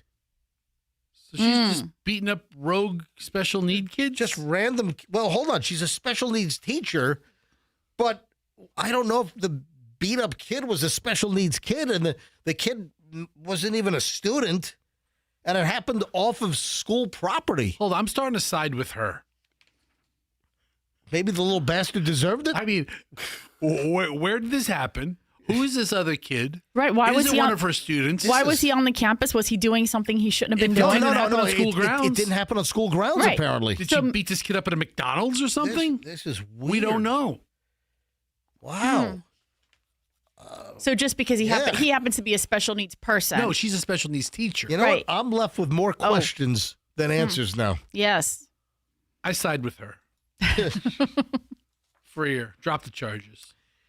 On a health note, you know that soft, rubbery material that they have on playgrounds? Like the landing area, the ground? Yeah. Like some playgrounds will have that soft, spongy, rubbery material. Yeah, okay, I'm familiar with it, yeah. Well, guess what? What? And sometimes like colored geometric shapes or circles. It's the rubber matting that some outdoor playgrounds have. Right. And it's like a rubber, carpeting or, material or whatever. It's not carpeting, but it's like a rubber mat. New lab tests are showing that material can leak cancer-causing toxic chemicals. Isn't that lovely? Yeah. What, you have to play on the playground nonstop for 80 years? Yeah. The spongy black You know what? This is similar, Michelle. Mm-hmm. That's what I was thinking. So it's a combination. So I guess you have two things. Some material are like the solid flooring. What's a better way? The solid material. Yeah, the matting. Yeah. So that's number one. And then number two, the crumb rubber. Mm-hmm. Now, the crumb rubber, Michelle, we had heard about this at soccer fields years ago. And then remember that story kind of dried up a little bit. Right. Like made of like chopped, it's not chopped up tires, It is, but it's like no, chopped It is. up tire no, material. no, it is. I think it is. It is chopped up tires. So when you're watching a football game, or for instance, you're watching NFL And they on and TV. they skid on the AstroTurf and, then you all s- that black You see beads. the black stuff. They have it Yeah. at Tropicana Yeah. Field. You know where it's going? Where? Up their nose and Yeah. in their ears and in their mouths. And in their butt. So, dude, that's ground up tires. And they're Not ground up tires. Yes, it is. It's not coming off of like the they're- TireRack.com and yeah, grinding. There's dude. steel radial in there. Dude, it's tire rubber. The bulk of that rubber on like outdoor turf fields. You know, Chloe played on plenty of turf fields playing soccer and in high school and college and all that. And when you see that rubber material, the little granules, it's freaking recycled, ground up tires. It is. And Michelle, do you remember that there was a story maybe 10 years ago, like some goalies Yes, they got Cancer. cancer at like a young like teens or 20s. They're coming down with cancer, and they tried to link it to the tires and the chemicals on these turf fields. And now it's coming back around again, that chemicals leaking from the rubber, that the small particles, that it can affect athletes and kids, and you know. What about cheerleaders? Maybe even cheerleaders. What about yeah. mascots? Yeah. What about the beer here? Get your beer here. About him? Yeah, I don't think they're on the field What about peddling the beer. What about assistant coaches? No, I think they're okay as well. So a little. What about the girls that run out the Gatorade bottles during intermissions? No. Oh, no, they're fine. That looks like a fun job. Hey, on a couple of celebrity note stories here.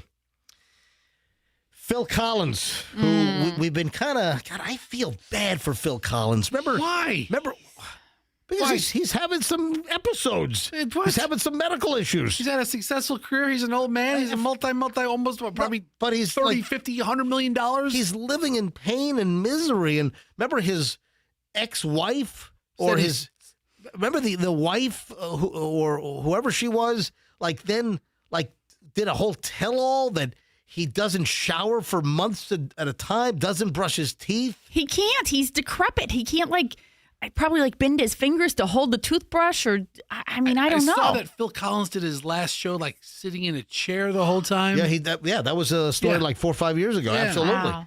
So Phil Collins is speaking out again. He did an appearance on a BBC podcast, and he said, I have a 24-hour live-in nurse to make sure that I take my medication as I should do. Phil Collins said, I've had challenges with my knee. I had everything that can go wrong with me, did go wrong with me. And I feel bad for him. And then that wife kind of turned on him and tried to take his money and claimed that he was a smelly, former rock star and, kidney problems, knee surgery, everything. So I feel bad for Phil. Where's your compassion, man? Where's your empathy? Phil and I don't hang out. Oh, no? Yeah. I know like 4 or 5 of his songs. I thought otherwise. Yeah, What's your favorite Phil Collins song, Fester? Studio. No, that's one of my least favorites. Yeah. My favorite's like. In the air tonight. Yeah. Because you're a big Miami Vice fan as well. I listened to the whole song just for that. What about One More Night? One More Night. I was a big Invisible Touch fan, the Genesis. Oh, yeah. That also, the beginning of that has the, which Just seems to have the invisible touch. Just seems to have the invisible touch.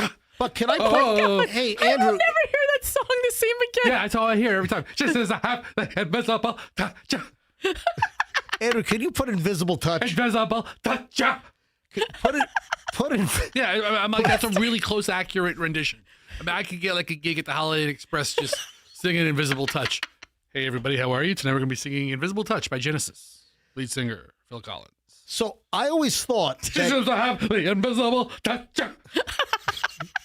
She seems to have an invisible touch. Is that it? It's not touch, it's touch. Fester's Am I version wrong? is so- I haven't heard the song in a while, but I remember every time I would hear it, and Q5 played the hell out of it back in the day. We still do, but Isn't that 10 o'clock is the first song out of the gate? hold on. Andrew's going to make it the top of the top of the hour. You're going to hear invisible touch. All right, let me play just a snippet here, and hopefully we don't get flagged on streaming and All right, yes. So, but listen, I always thought that the intro to Invisible Touch with the drum hits, I thought that was paying homage to In the Air Tonight and the drum breakdown, that it was like a simplified, more electronic-y sounding. Hey, I'll play it. Here we go. You ready? This is the intro to Invisible Touch. So do you hear it? No. You don't hear the intro, the waterfall Phil drums Collins, there? Come on. He's a drummer. Yeah, I mean, everything has a drum with him. Yeah, listen. Just that that pattern from Invisible Touch, which came out after In the Air Tonight, right? I thought that was like paying off. What year was In the Air Tonight? What year? I don't know. Andrew, what year? 81? Invisible Touch was mid-80s. Invisible Touch was summer of 86. Yeah. All right? 81 was In the Air Tonight. And that was when he did, his solo stuff. And then, then they came back with that album, with Genesis, back in 86 or late 85, whenever that came out. Invisible Touch. Yeah. They don't See, when he says she can I- seems to have an invisible touch, yeah. That's the... but it's she seems to touch. have an invisible touch, yeah. But I would... Touch. See? Yeah. Anyway. I mean, rest in peace, Phil Collins. He's not dead yet, right? Rest in peace. I mean, he's not dead yet. He's not dead yet, Fester. He wishes he was dead. He's in so much pain. He Stop. might Come on. be rethinking his life. He wishes he was dead. All that stuff he has going for him. You see that Vanna White got married? Wow. Vanna White is like 70 years old, and she just got married. How old is Vanna? Is Vanna 70? 70-something? 68. 68? All right. 68 and looking great. Yeah, Vanna White, big surprise wedding to some dude named John Donaldson. They've been together for a decade, and Vanna White from Wheel of Fortune, secret wedding. It'd be funny. They open up the envelope to see what gifts, you get, or you get a letter. Yeah. Yeah. Guess Vanna's favorite, wedding gift. It's a thing. Do-do-do-do. It's a thing. Not a person. Yeah. I'll take a couple of consonants. An event. A couple of vowel. I like to buy a vowel. RSTLNE, right? Isn't that what they typically put up? RSTLNE? Anyway, congratulations, Vanna White, that married this dude. She's 68. He's 94. Good for her. No, I don't know how old. He actually looks maybe about the same age, maybe a little bit younger. It looks like they've been dating for a long time, and it's just official. Yeah, like 12 or 14 years, I Something think. like that, yeah. Hey, did you hear about Dr. Phil's kid? What happened to him? Yeah, so nothing really happened to him, but so Dr. Phil's kid. What happened to my kid? Yeah. Dr. Phil's kid was granted access to the NYPD by the old mayor, Mayor Adams. And now they're saying that they need to block the release of what they're saying is like life-threatening behind-the-scenes footage that Dr. Phil's kid got to put out like a documentary that all kinds of sensitive information. Yeah, this is a mess. From NBC New York, Channel 4, 9 months before his term expired, Mayor Eric Adams granted Jordan McGraw the son of TV personality Dr. Phil McGraw, unusual access to trail members of the NYPD on duty, up close, cameras rolling. Lawsuit filed last week because of what he's planning to do with the footage, that he was developing and marketing a multi-episode series called Behind the Badge. But now everyone is like totally concerned, exposing sensitive behind-the-scenes police operations. And apparently the stuff wasn't vetted, and he's got all kinds of stuff that they're now saying that really they don't want this to get out there because it could jeopardize operations, expose, problems, You're worthless and uninteresting. Yeah, Dr. Phil. You need serious help. Yes. You don't have the balls. No, he has those. You don't. You are breaking the law. Oh, yeah. You are part of the problem. You are not part of the solution. Is he talking to his son? You crazy bitch, I'm going to take you down. Dr. Phil has a lot to say about this. That's a good one right there. You crazy bitch, I'm going to take you down. And he's you talking are a drug addict. Yeah. I think he's talking to the new mayor. Yeah. So now the NYPD is saying to Dr. Phil's son, you are a bum, a loser, a lowlife, and worthless. I hear what you're saying. Anyway, I just thought this was interesting. I said, what's going on in here? Hey, Paige, step up to the mic over there. Hold on. All right. Hey, Paige, what's up? Good morning, everyone. Hello. Good morning, yes. We have a special delivery for MJ Oh, what's happening? from his favorite client, Okay. or one of his favorite clients. I've got a lot of good clients. Absolutely. All right. Banco Overhead Hey. Doors wants to Oh. wish MJ a happy birthday coming up That's right. That's on right. Saturday. It is birthday week. We are excited. Yeah, birthday is this weekend. So Banco Overhead Doors, which is a fabulous client here on the MJ Morning Show. We love them. The only company I'll let touch my garage door is Banco Doors. Bank on Banco. Banco's the best. So they've sent over. Oh, look at this. It's in the shape of a garage door. Oh, look at that. And there's a big garage door spring in the middle of it. Oh, this is lovely. Thank you, Banco. Oh, let me hold this up to the MJ TV camera. That's Oh, fantastic. this is nice. Look at happy Bunt Day. Oh, this is lovely. They got you a bunt cake. Oh, a classic vanilla. I do that. Yeah, that's my favorite. I love a vanilla cake. That's fantastic. Thank you very much. Oh, a classic vanilla cake. This is from, Nothing Bunt Cake. I've heard of this. Yes. Yeah, Nothing Bunt Cakes. Yes. It's like a franchise deal. Yes. Right. Yeah, yeah. Because they're all around the country. They're all around, but they make a fantastic cake. The Nothing Bunt Cake. You got to remember the N, because otherwise it's like Nothing But Cake. This is lovely. And butt cake is something totally different. Thank you. Banco Doors, thank you so much. Thank you very much. This is lovely. That's fantastic. And Michelle's going to smear it all over MJ's body over this weekend. Yeah. So thank you. All right. And Hey, with that, Paige, thank you very much. What a lovely surprise. See you, Allie. Thank you. Thank you, Banco. And with that, we got to go. Let's go. Yeah, we got to shut her down. Let's eat some cake. All right. Is Invisible Touch really coming out of the top of the hour? That's what Andrew says. All right, I guess it is. All right, folks, we'll see you back here tomorrow. MJ Morning Show on Q105, 104.7 FM. And let's be careful out there.